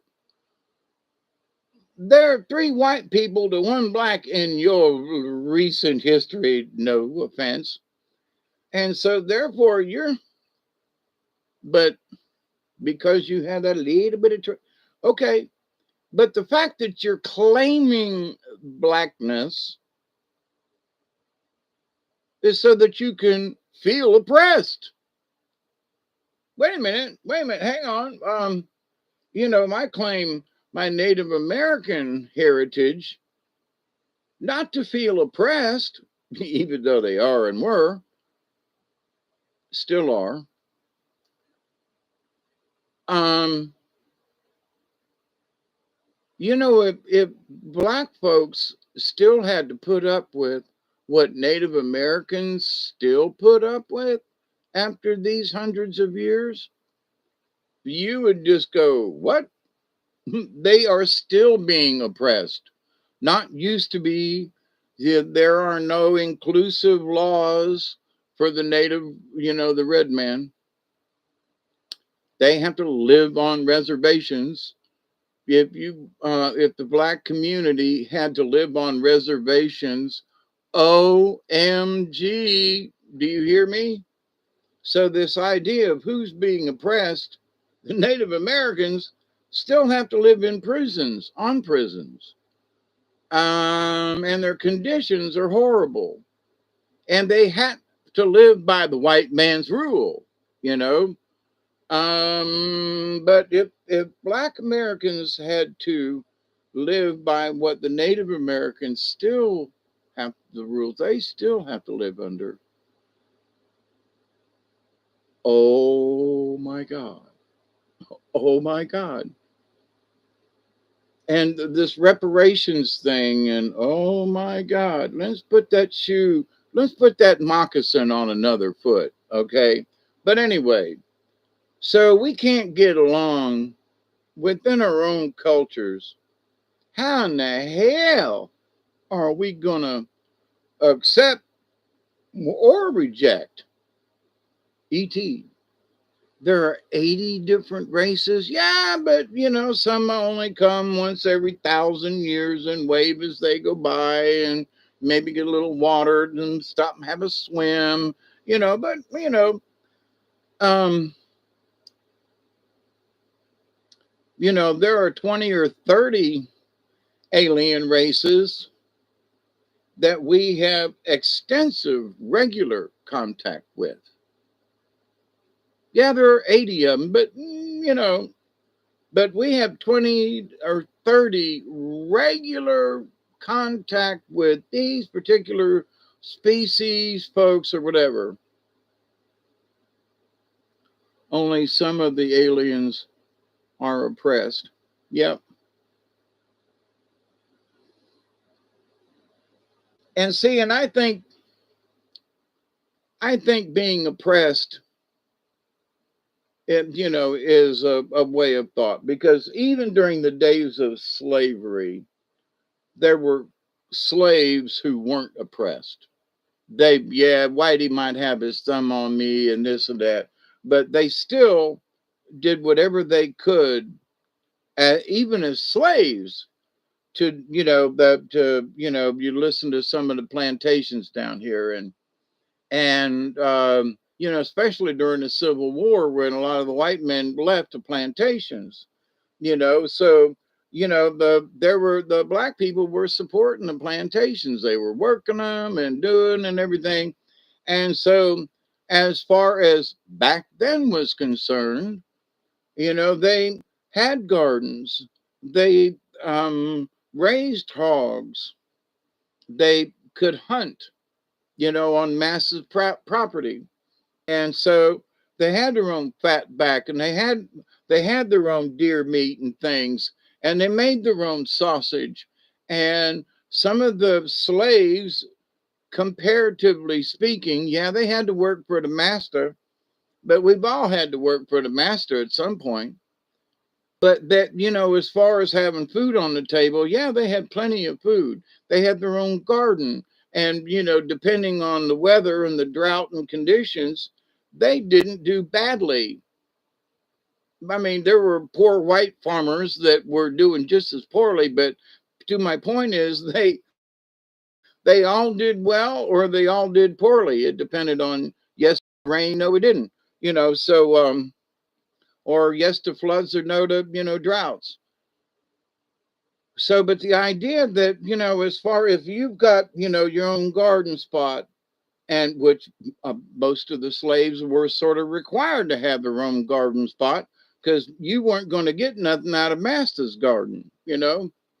So, and just like some of these folks that I've known down here that, worked plantations back in the day, they all had their own garden spots along with masters. And if master's spot did good and there was extra, well, then you might get some of that extra. But if you didn't grow your own garden spot, then you wasn't going to eat, period, or you was going to be starving a lot.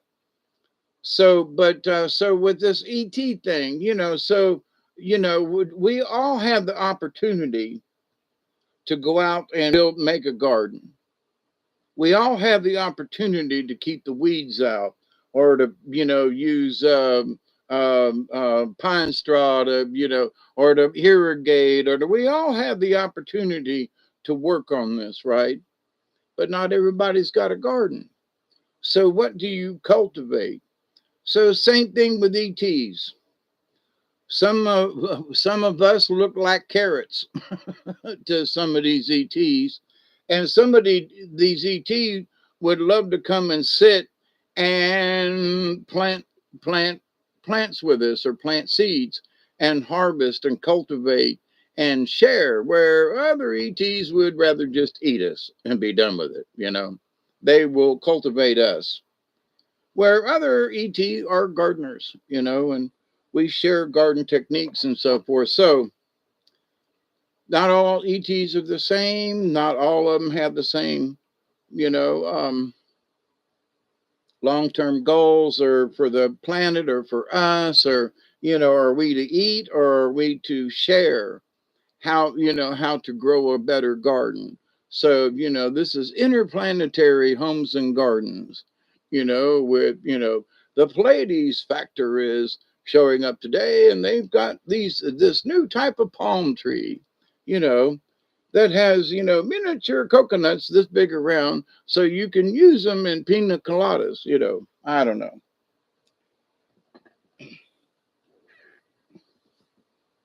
But so, what is full disclosure? On that grand scheme of things, heard stories some ETs on the moon are nasty. Absolutely. I heard, Max, that there were certain sections of the moon and that ETs had divvied up the moon, and that basically, you're India, you're Pakistan, you're the USSR, you're China. So as long as you stay within your borders, then you can do what you want.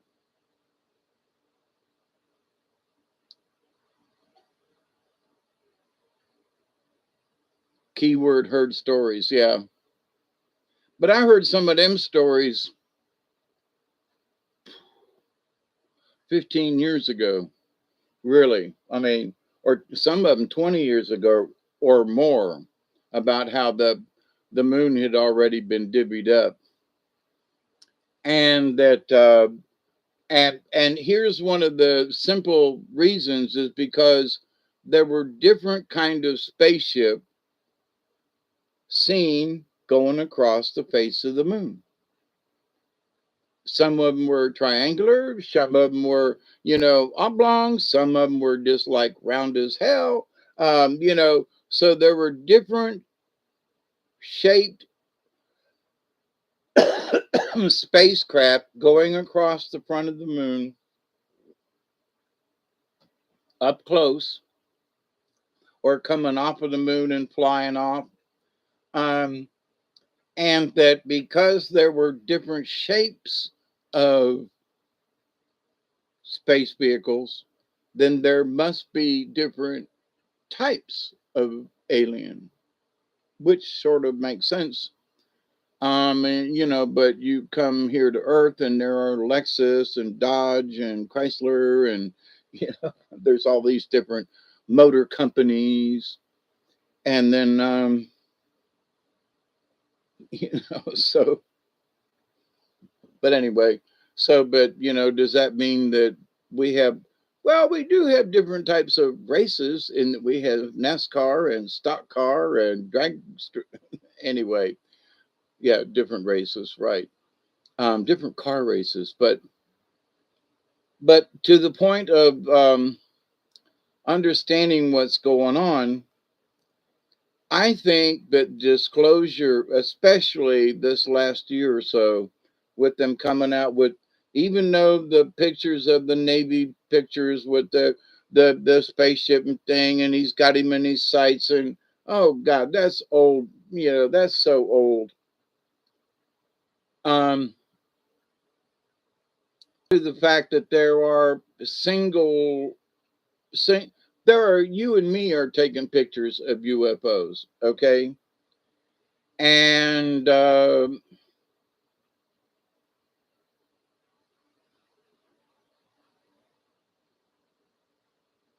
hey, Mossy, how you doing? It's amazing how much trust we put in words in people we don't even trust. Yep, or know.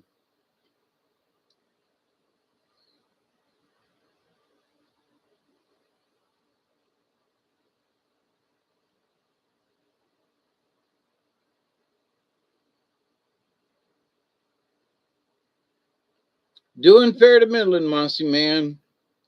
Making a little bit of progress every day. But so with the ET question and the whole and my whole thing in about this is that, and as far as I said earlier about, as Hawkeye myself, I have to look at way off in the distance as to what some of this, not necessarily repercussions, but what does this really mean? There is the up close stuff, and then there's that. Wait a minute, this up close thing means that, wait a minute, like the asteroid. Oh, we're going to mine the asteroids, but wait a minute, does that mean they've got a need for them? How they're going to bring them? And where they're going to put them? And are they going to go on the moon because they've been talking about the moon so much? And I'm just saying. So then looking at things in the distance. Um, what does full disclosure mean, and from whom? Oh, the tall whites are we're all gonna be dancing in the on the ceiling or something. Okay, and then there's a Valash and and the baby eating. Okay, and then there's this one, and they don't really eat babies, but they look like they could, you know. And then there are the mantids that look like, guess what? Are we ever going to be able to get used to that? I mean, just and what about interspecies marriages? Wait a minute, let's not talk about that because we can't figure out what a gen is or what a pronoun is, or what are you going to call, oh my God, oh my gosh. But we're going to have to be a lot more tolerant. I can see why ET don't want to come. you know, we're trying to kill each other over inter non-species. Well, I'm a man who thinks he's a woman, but therefore I can have a baby. No, hell, you can't. You ain't got one of them vagina thingies. You ain't got one of them things. Nope. You cannot pump a baby out your butthole. It might stretch that far in the long run. You might put a foot or a hand up there, but you are not creating a baby up there. It ain't gonna happen. So, but to you women who want to be a man, then I guess then men can have babies because you were a woman. Sorry, because you got that vag thing going on. And I'm sorry, but a baby can come out of there. Okay, okay. And for they and them who don't know what they are, I guess you're not going to try to have, nor can you have, because you are a they or a them. I don't know. So you're an interdimensional species in and of yourself. I'm just saying. Oh, and the movies and the characters that are really pushing they and them right now. I'm non-binary. I'm a non-this. I'm a non what? Yeah. A, a series I just watched. She was non-binary, and she was a non, and she was a he. Well, wait a minute. She was a lesbian, but then her lesbian girlfriends found out that he had male parts, that she had male parts, and that wait a minute, but she was a he, but he was a she, and she and but she was a he was a non-binary at the end of it. I'm like, what the hell? So I know real life is like that, but all these different movies and TV shows, and they're really pushing it, even in the animation stuff. Just saying, I think they are aliens among us. There is a fungus among us. But anyway,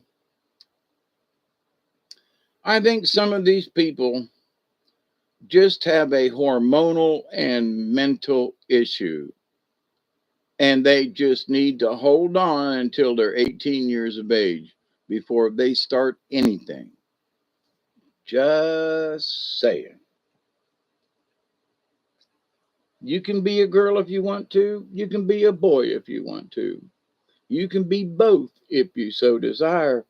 But you can't do anything until you're 18 to make changes to your body. You got to live with whatever you got till you're 18 and can make the decision on your own. That's all. Don't care what you do after that. It's your choice. But until you're 18 and your hormones and your mental conditions can kind of sort themselves out somehow, leave it alone. Leave it alone. Maybe more murders. What? At least we can meet John and make our own conclusions. But aliens? No, we take the word of higher, have never met.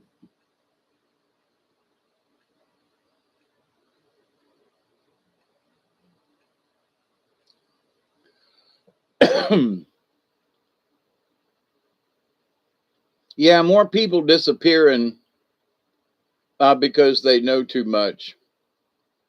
But to the grand scheme of things, whether somebody knows too much or not, here's the thing: they have talked around so many things, especially these last few years, about full disclosure.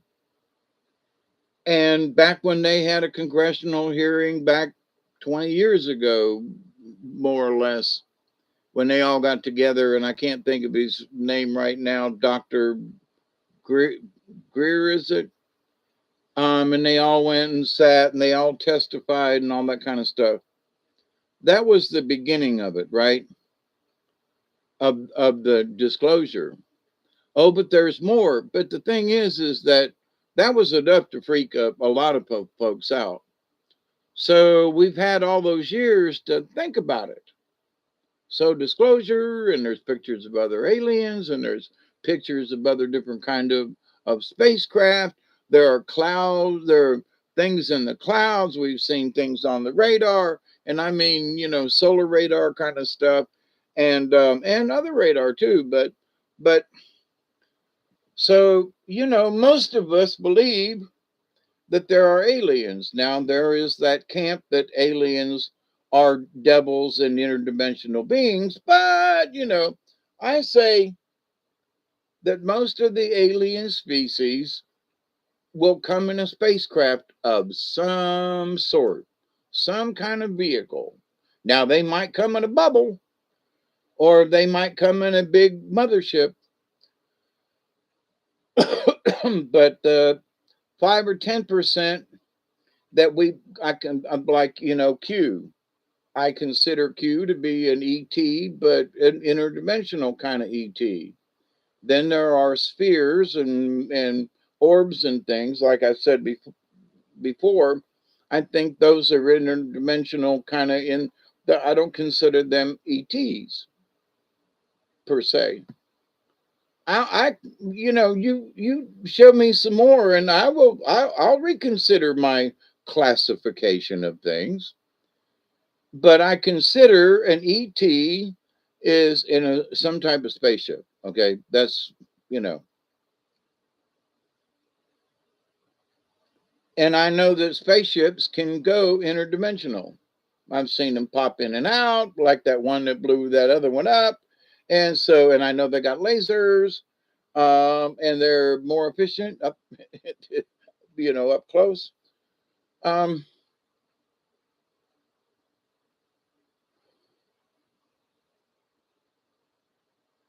so what would disclosure actually look like? Would they just say that ET exists and be done with it and not say how many different kinds or, you know, yes, there's ET. Yes, there are spaceships, you know, and yes, they're, inner, grab. Yes. Okay. And yes, they can travel like, Star Trek, yes, they could have warp speed. And yes, yes to these certain things. So everybody can fold their arms and go, well, that's interesting. That's cool. So we were right about some of this stuff. And so was, Gene Roddenberry, and so was, Carl Sagan, and so was, these other people. Okie doke.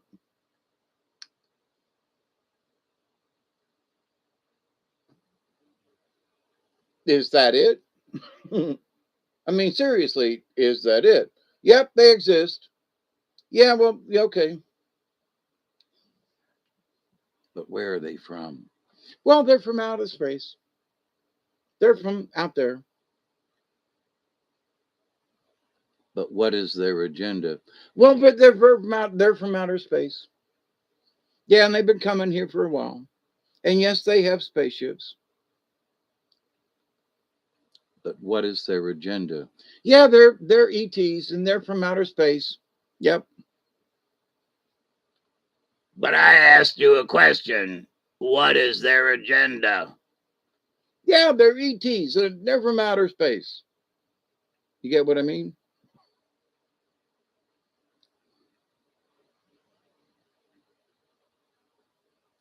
Are we not in a holodeck now? Sometimes I wonder. They're trying to create the holodeck. But that's my point. So that's an ET. Yep. And that means they're from outer space. Yep. And that's all we're going to know. So, what would full disclosure mean? And I'm being picky about this. Max says, there are so many reasons to be here. We are a valuable resource. I absolutely agree with you. Yeah, it's 4/8/19. Yep, and I got a little bit left. And I said I was only going to do it for an hour. And then I sort of changed the pitch of the conversation for the last hour from just asteroids to ET and stuff and disclosure. But it's still 2 hours. So I'm going to smoke this 20 with you and then wrap it up. But, so what do personally, my vision of what the full disclosure would be is a lot more than what other people would consider um, a full disclosure. To admit that AT exists, okay, that would be a biggie, but they've sort of already done that because they've showed these spaceship. So they pretty much have said, yep, Yep, the Navy, they come out of the water. Yep, yep, astronauts have seen them. Yep, but then that must mean that they do exist. Okay, so we're already there. There's disclosure. Now it gets specific. Where are they from and what is their intention? Which means which species?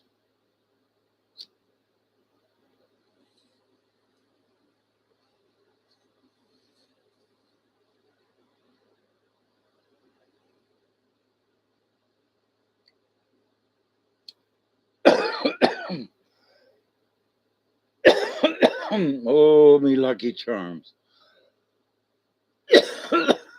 So when we talk about disclosure, I think we need to narrow it down a little bit in some areas. Like, yep, do ETs exist? Sure, we've already established that. But do ETs exist from the dog star? Which, many native um, tribes subscribe that, their ancestors are from the dog star. Um, are you folks from the Andromeda? Are you folks from the Palladian?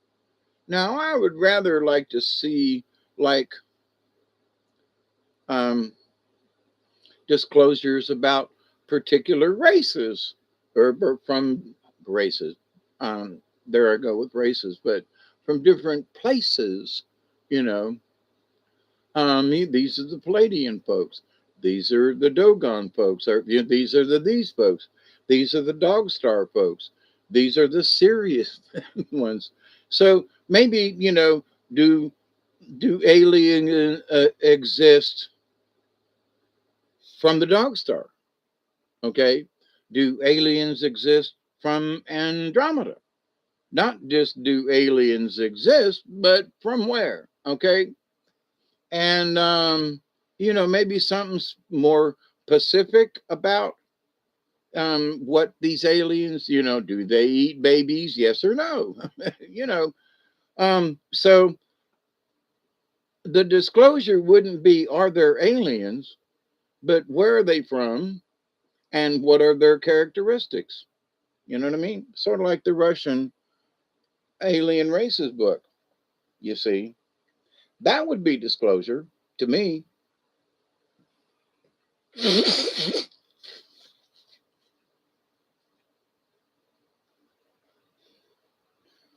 This is a Palladian spacecraft. This is what it looks like. These are its characteristics. This is this model's 20 years old, and this is the latest. See the racing stripes on the side of this, So, um, so disclosure now to me would be more specific than just does ET exist, yes or no. So, did you find alien bodies? Well, did you eat them? Yes or no? How was that calamari? But anyway, those tentacles. Um, were they from the head or from? Never mind. Um, so full disclosure is going to mean a lot of different things to a lot of different people. So I say they're already doing it. Just keep your eyes open. Full disclosure has to do with the asteroid. Full disclosure has to do with what are they talking about the moon more about? What are they talking about this? Oh, Mars, Mars, Mars, Mars. Yeah, but they still keep throwing the moon in there. So why go to Mars when the moon is like literally right out there, right? So and that the moon could have a lot of other things already on it. And why haven't we gone back? Because ET said stay out or stay off. Have we not made progress in the last 40 years? Can we like, hey, ET, can we come back? It's been 40 years. So But anyway, so that would be like more full disclosure. Did they really see aliens on the moon when they got there? And did we go to the moon before we said we did? But anyway, so my dear friends, happy 20.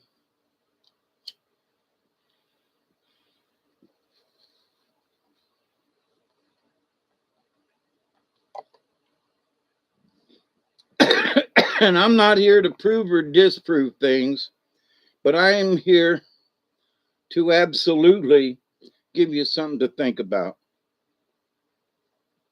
Why do they want to mine asteroids? Sci-fi movie in there somewhere.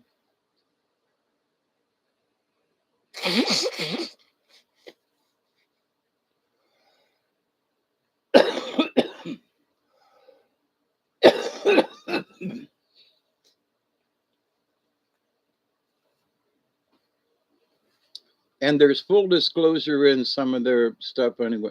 What about our underwater astronauts? Yep, Dolly. There's a lot of strangeness about that.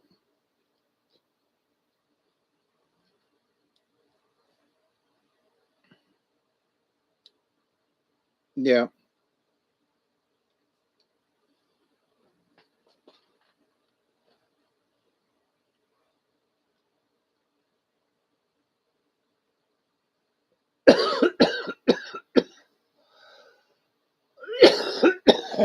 Dadgum knows.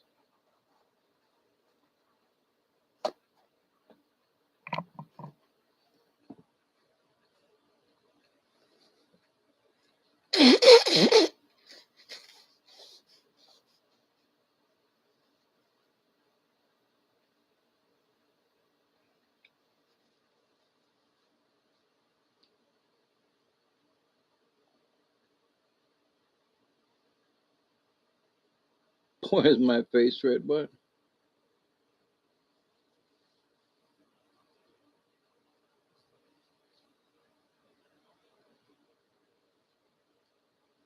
Underwater? Underwear, too. Under there, over there. Used to smoke a lot.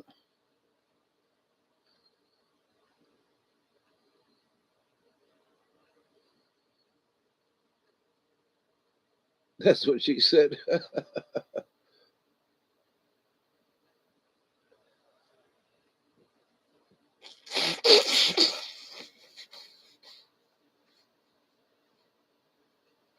Literally, my sinuses are dripping. And it just gets this way sometimes. Lord have mercy. It's TMI. It's gross, even to myself.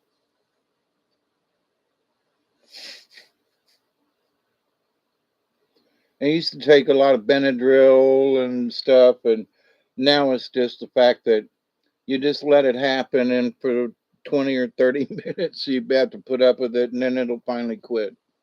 So once it all drains out, I'm good to go again. But anyway, so ET and asteroids and all, just keep your eye on it. And the fact that why are some of these folks talking about some of this stuff when it's like impractical?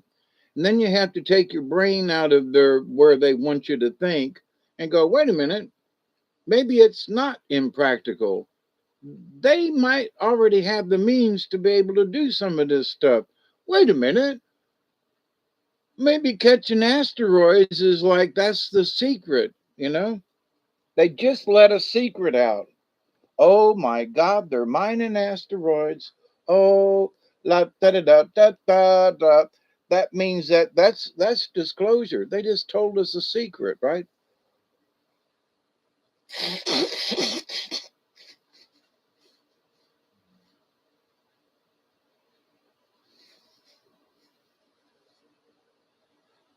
Oh, come on, Dave. There's nothing in that. Oh, really? Then why are they talking about? I couldn't believe it. It was some quadrillion.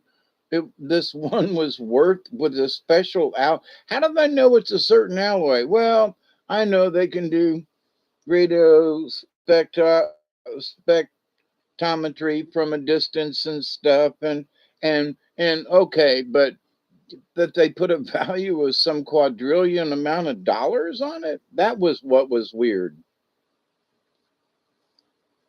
So now the things they're finding in space, now they're putting a monetary value on it. Ooh, you know, that's got to mean something. That's got to that's got to mean something. But anyway, I love you all. This is Sunday morning.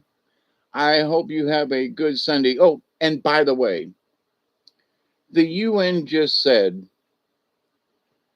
that this was the hottest July on record for hundreds of years, thousands of years, they claim. I don't know. The temperature today, and if this was the hottest July, was 78 degrees. It got up to 84 degrees today on the 30th of July. Wait a minute, this is the hottest July. I've lived down here in South Georgia for the last 45 years, and I'm here to tell you this was not the hottest July ever. Oh, but the heat index, eh, this is not the hottest July on record. But the heat index, this is not the hottest July on record. But the heat, you're not listening to me. This is not the hottest July. It was 72 degrees today. Yeah, so they came out yesterday or the other day about that. Now July ain't even over, but this is the hottest July ever. And I'm sorry, but I look at the United States temperatures and they talk about the heat index, but the temperatures have not been over 100 degrees. And I remember 20 years ago when the regular temperature, not the heat index, the regular temperature just all over the place was 102 and 104. And I mean, it looked like lost. No, the 102 and 104, 115 now is the heat index. No, these were real thermometer 102, 104s. This is not the hottest July. I'm sorry. I don't know who and what they're asking, but just looking at the temperatures around the United States, just down here in the South and in Florida and just in this area, we've had rain showers a lot, which has kept the temperatures down. The heat index and the mugginess has been sucky, but that's always is in the summertime down in the South. But this idea that it was the hottest July on record for for everybody, this is oh, somebody's lying. Just look around you. Somebody's lying. This can't be. It cannot be. Because when you just look around you down there in the South of Florida, Georgia, no, our temperatures have not been that bad. Seriously. But it's the hottest July on record. They're fucking lying. Period. They're making shit up to serve their agenda. But, look at your friends and compare notes. Do you think this is the hottest July ever? Well, the UN said, no, that's not what I asked you. I'm asking you, do you personally think that this has been the hottest July? But do you think or feel? Well, it was pretty hot there, for a couple of days, but No, I guess not. But the UN said, hush.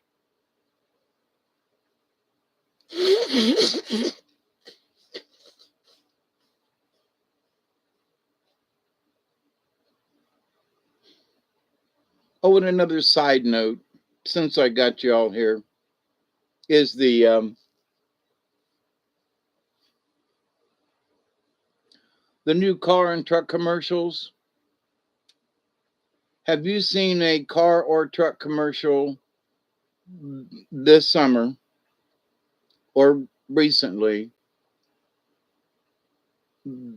that isn't battery operated? Oh, the new Mazda has a new 6.2 liter inline 4-cylinder double overhead cam, gas powered car. Nope. There's a hybrid with a gas and a battery. Nope. All the new vehicles, even Chevy,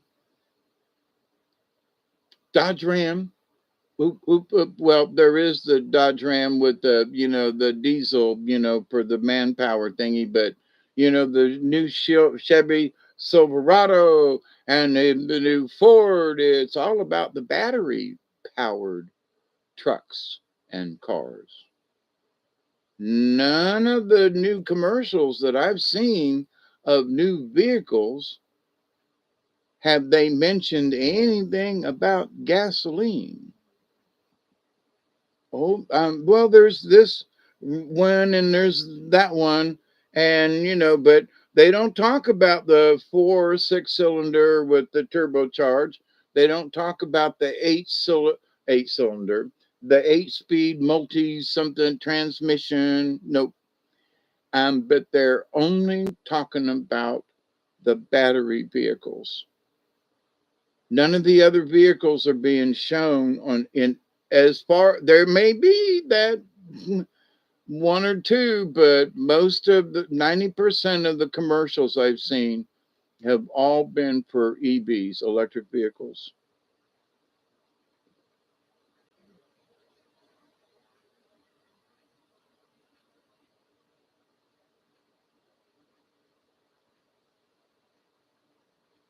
What are you not consenting about?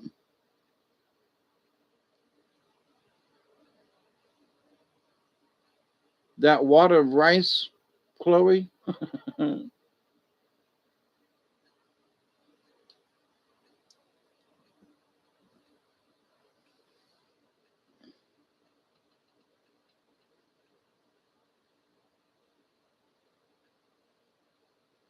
But so anyway, it's on that the choice has been taken away from people. Is everybody buying EVs, electric vehicles? The answer is no. But that's mostly the only commercial you're going to see. I mean, even in watching YouTube and other things, the commercials they put in, they're all electric vehicles, you know. And I watched, today was, it rained early, it was wet and cloudy, and so not too many outside activities today. Even though Duggar and I did go on a trip to the road and back. But so today was watching um, the old black and white Sherlock Holmes, on Tubi. So they've got their commercials. So short commercials, but they're there. But so that's my extent of my TV watching is like old episodes of Sherlock Holmes and different things. But so with the commercials that are on everything now, they're much shorter, which I appreciate that. So in 60 seconds, you can watch 6 commercials. That's interesting. But at least they don't bore you to death. Um,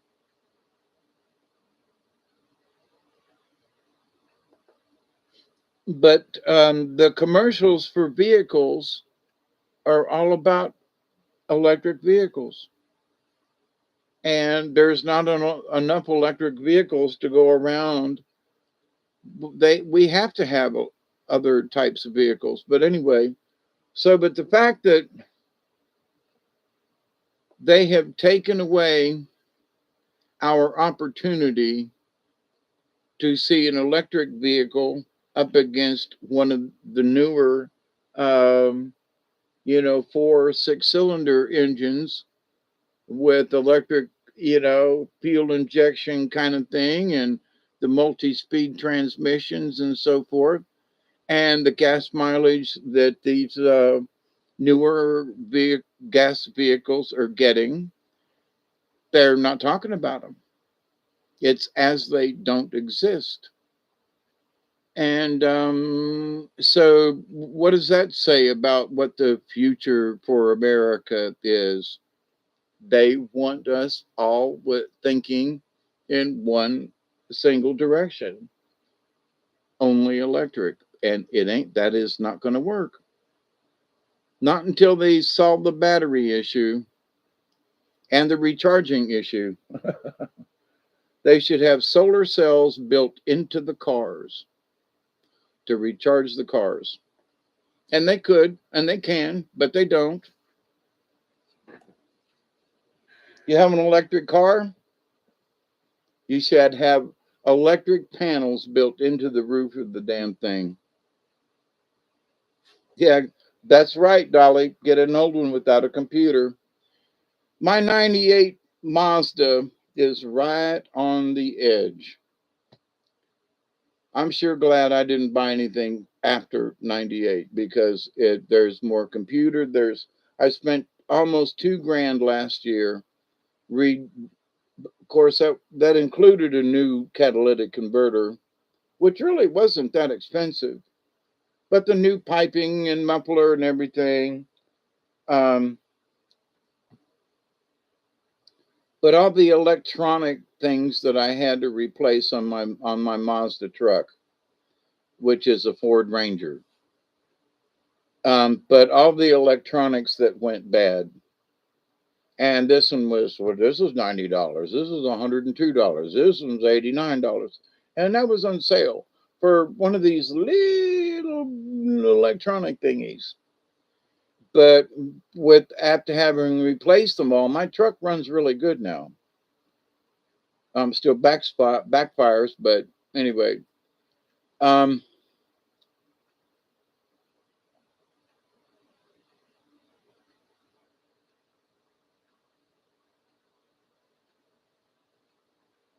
Vehicles that are just a couple of years newer than mine, the computer and the thing and the this and the that. Oh my God, they won't run. They cough and sputter. The gas mileage is horrible. And, the more sensors that are on a vehicle, the worse it gets when they get older. So, yep, get an older vehicle where you can set the timing yourself. If you can get something, I would say, older than 2000. From 2000 on, they really started adding a lot more electronics because my 98 is heaped up, but nowhere near what a 2000 or a 2003 model is. Oh my God. You got a 2006 Silverado? Good. Turbo diesel. Yep. Now, but the newer they get, the more sensors that are on them. Now, see that 2006 pre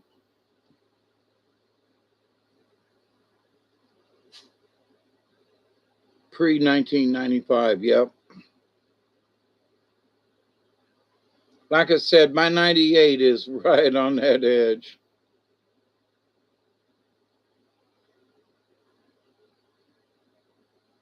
.211 Benz,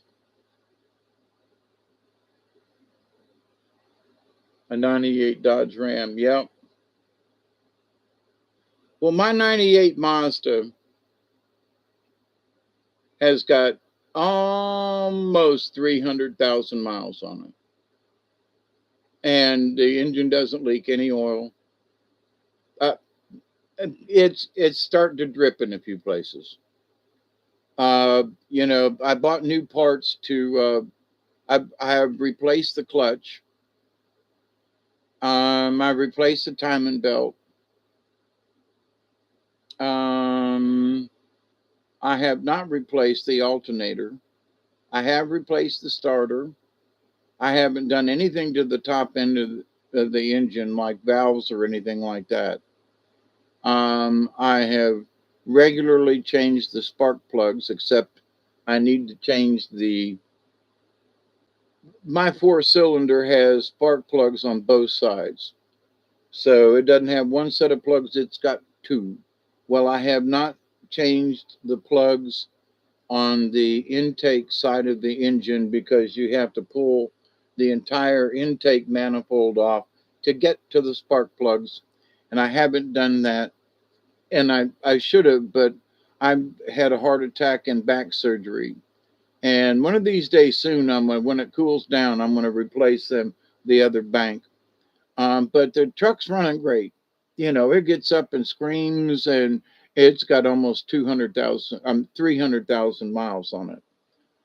And, so I say, but here's the thing, I used to put Castrol 50 to 2050 in it, in 2040. And, so but people say, what that, and now you can't find if you find a 30 weight, the viscosities of oils have greatly changed. But my truck still doesn't use any oil. There's no oil coming out the tailpipe, which means the rings and everything and the valves should still be good. Um, Even when I first started up, there's a little puff of smoke, but it's got 300,000 miles on it.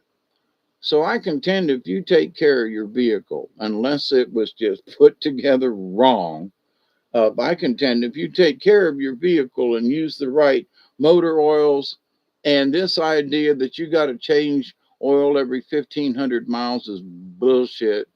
If you change your oil every 5,000 miles, that's plenty enough. Oh, but they recommend 3,000. Yeah, because they want to sell you oil, but it's a waste on the oil. You do not need to change oil that often. It's stupid. The oil has, especially the newer oils, they do not break down, like they used to did in the old days of Quaker State. But anyway, so how did I get off of asteroids and onto vehicles? But the idea, though, that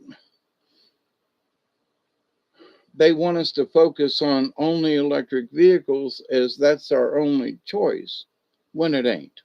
Okay. And we should have other choices. We should have the choice to be able to put hydrogen in our car and not buy a battery vehicle.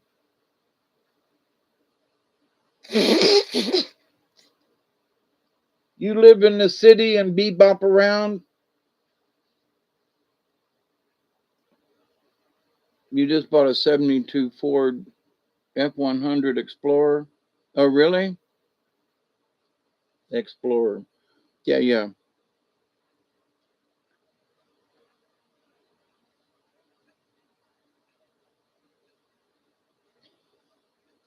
Oil doesn't break down in 3,000 miles. That's the whole thing. And if it's dirty, then you got an issue with your engine in that it shouldn't be dirty at 3,000. Ooh, it's changed colors a little. Well, did your engine? How hot is your engine running? But anyway, but I haven't changed oil in years, and um, when I used to listen to Click and Clack, the Tappet Brothers years ago, there was this thing going on around there that in older vehicles, should you change oil as frequently? Because some of the things that are in the oil, the old oil, have a tendency to keep your engine from using any oil. And that when you change oil, it changes the viscosity, blah, blah. But anyway, I haven't changed oil in 5 years. I bet you at least.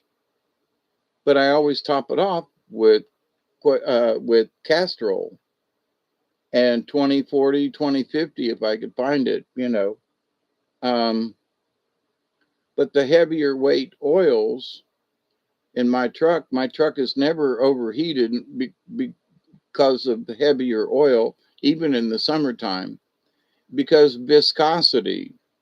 When, now it would, if I was up north and it's freezing all the time and snow and ice, no, I would not use 50 weight. No.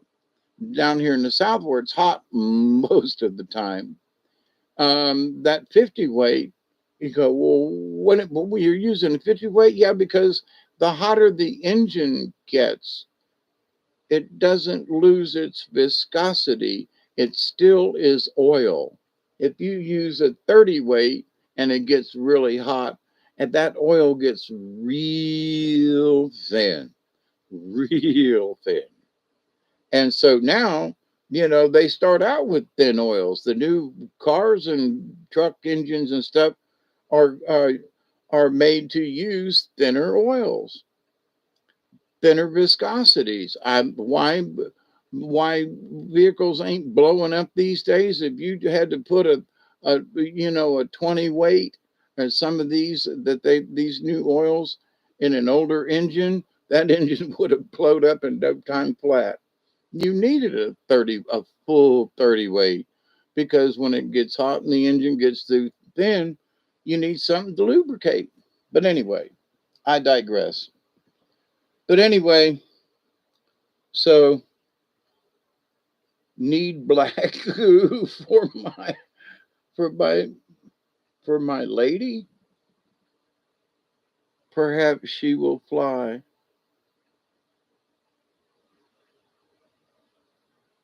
He used Wesson oil. Yeah, heat affects the viscosity. My old sending unit spirits in the summer. They fixed it. I love it. So, my friends, it's going on 2 o'clock here. Well, 3 o'clock that time. 2:52. Yeah. I love you all. Thank you. Have a great Sunday. And Barry and Chloe and Scotty and Duramsk and Dolly and all of you folks, it is good to see you again. And it's good to see you some more too. But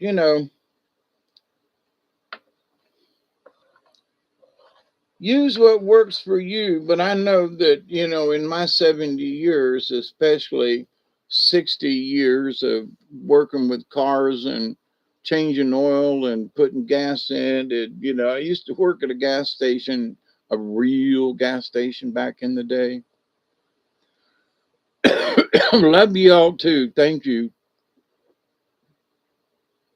Oh, have we not met before, Dolly? It's good to meet you too. Come back and see us. Hang out with us, hopefully another time. So, but anyway, stop and think before you just accept some of this stuff that they want to sell us. And I still don't understand the new weights of oils, but anyway, that's why I've got oil from the old days still in the shed, you know, brand new quarts of 2050 Castrol, super high mileage, that was like 79 cents a quart. They're now like $4 a quart for some of these oils. But anyway, this 360 PERS, that sounds great, man. My truck is running great. Knock on wood. I mean, I've been going to water therapy. Oh, by the way, I went to therapy yesterday, and the lady who gave me shit 3 weeks ago is we have become very friendly, and I got to bob up and down in the pool all by myself. Friday afternoons when folks are ready to go to the house and it's 4:30 and my therapy session is running low, I get to bob up and down in the pool by myself. I love it. I got to just play around and dunk. And after I got all my exercises and everything done, she goes, "All right, Mr. Nell, we're done for the week. We'll see you next week." And out the door she goes and leaves me in the pool. So I'm like, I love that. Hey, Travis. But anyway, but the water therapy is doing me good. And she commented yesterday that she could tell that my posture was better and everything. And Duggar and I walked up to dump garbage today, and it's really difficult to stand all the way straight up when I'm walking. I'm walking pretty decent, but it's really tough to be perfectly straight up when I'm out of the water. And there's something about the buoyancy. So I can tell that I am getting better, but I still hurt, friends. I am not over this pain thing. But my ability at almost 71, after them two back surgeries back to back, that my muscles are starting to get back into some kind of relationship. And I haven't said anything about my condition for a while because it's like, I asked for this. I asked for this surgery, and I got it twice. And so, do I have the right to bitch? you know, if it's not going my way, do I have the right to complain? Well, yeah, I'm still in pain, and I'm still having trouble walking, and the way you asked for it, and I did. So I've been kind of quiet about it because it's like, I just need to deal with whatever it is to deal with. And, I have spoke about it. I realized that it hurts to get up and walk around. So why do it? So you kind of look for excuses as to not to get up and walk around or walk around as little as possible. So, and the thing is that instead of walking only when you absolutely need to, you have to get up and walk when you don't need to. That's the difference. Well, I brought, you know, a cold drink over here by my chair so I don't have to get up. Yeah, and I brought me a pack of cookies over here so I don't have to get up. Well, guess what?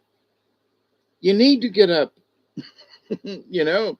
Yeah, but I brought an extra drink over here by my chair so I don't have to worry about getting up. But you need to get up. But it hurts. Yeah, but you need to get up. Yeah, but it hurts to get up, and it does. But you need to get up because if you don't get up, then the atrophy and the thingy. And I've been getting up, but I have been also cheating. Well, I've got another drink over here so I don't have to get up as often. Cheat, lie, cheat, cheat, cheat, cheat, cheat. So now it's like, holy crap. Don't get an extra drink, so I have to get up. I must get up.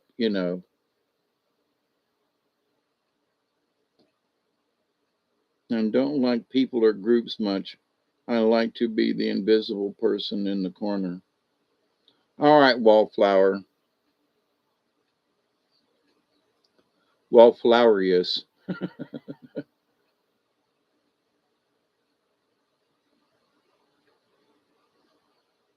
Man, I got a party in my pants. No, I don't. Anyway, I love you all, and just screwing around. It's been almost another hour. But see, here's a party right here.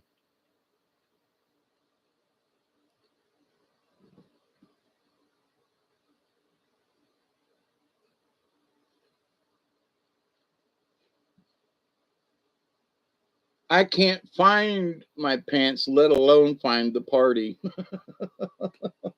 Wait, oh, my pants are down there. Oh, never mind. Oh, that was a bad joke in that one too. But anyway, have a great Sunday, everybody, and just have a great day. And I know troubles, chase us and are all around us in different ways. And I was like, I volunteered for the surgery, and so I can't bitch when I got a bad day and I can barely walk and I'm screaming in pain and my meds are running out. And so what do you do? Do you keep complaining, or you just like suck it up, and go, okay now. So sometimes in life, you just got to suck it up. I I found my smartphone. So Sunday is saved. Oh, and my phone has gone wacko. It has literally, let's see what it's doing now.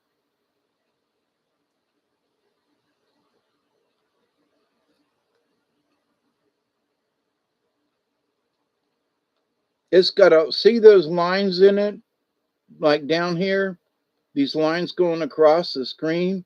Those lines are going all over the place.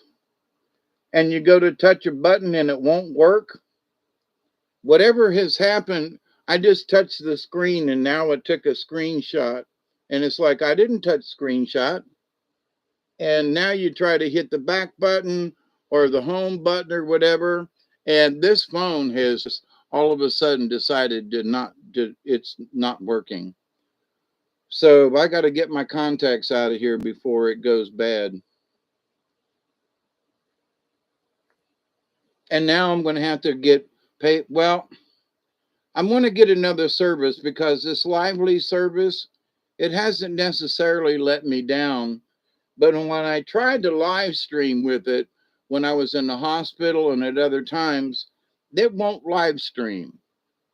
And so they claim, well, we don't have another phone. Well, they want $150 for a new one of these same kind of phones. And so I'm going to pay $150 for the same kind of phone that doesn't really suit my needs. So the service hasn't been bad.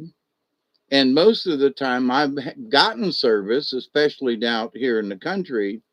But now that the phone has decided to go wonky on me, and this is, it ain't going to get better. And so I've tried rebooting and whatever, something has decided that this phone has gone bonkers.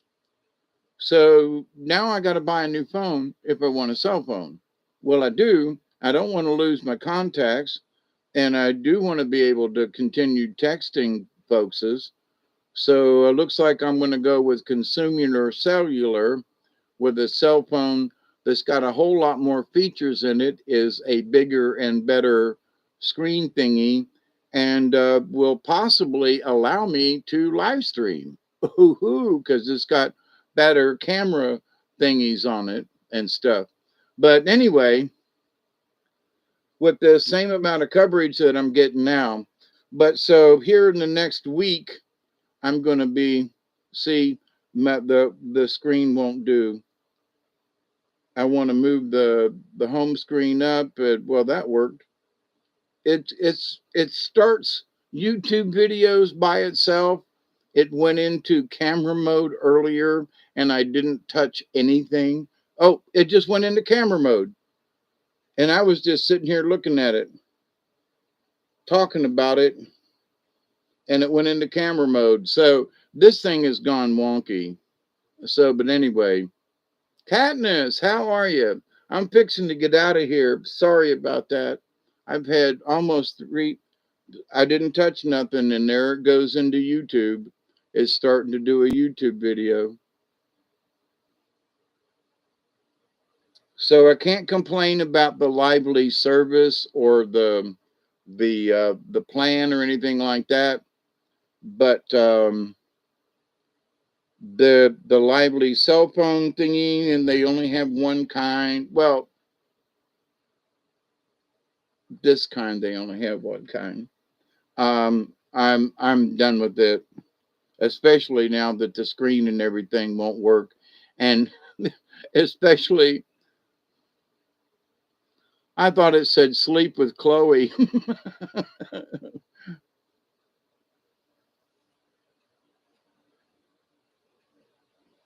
But anyway, so y'all sleep well.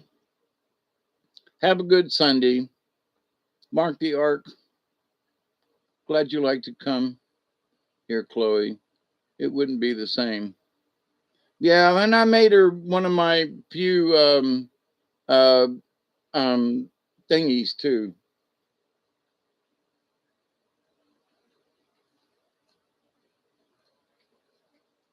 So yeah, we love you, Chloe, and the rest of you too. It's not that kind of party, David. I didn't think so. I'm master at work in the room. Some peeps are scary, most are cool. We try to we try to be cool and scary. But anyway, until next time, I continue to pray that each and every day, that each and every one of you and your friends and family will continue how to learn how to accept and receive the knowledge, the healing, the wisdom, and the many blessings in the universe. And I continue to pray each and every day that each and every one of you will continue to learn how to accept and receive the knowledge, the healing, the wisdom, and the many blessings that are just hanging out there in the universe. And in that law of three, which I do think is important for you and me, I continue to pray that each and every day, that each and every one of you will continue to learn to accept and receive the knowledge, the healing, the wisdom, and the many, many, many, many, many blessings in the universe. And for all of those who care, wean and remember, you know, remember to continue smiling. Keep it between the ditches, my friends. And cheers. All right. And until next time, just do the best that you can. And remember, we are all members of the League of Like Minded Beings. And when you think that you just out there in the universe all by yourself and you're feeling kind of lonely and you're feeling kind of blue, just remember that all of us are standing right next to you. That actually rhymed. So, giggles, giggles, absolutely. We are always, once you have part of this family, there's always somebody out there thinking of one of you folks out there and passing the love along. And I'm always praying for y'all. So you keep up the good work and we'll chat soon. I'm trying to get up enough energy to do card readings. I know I keep promising, but I ain't forgotten either. So we'll see soon. So be safe until next time. Ween, and we love you. Thank you, Bob. We appreciate all that you do for us.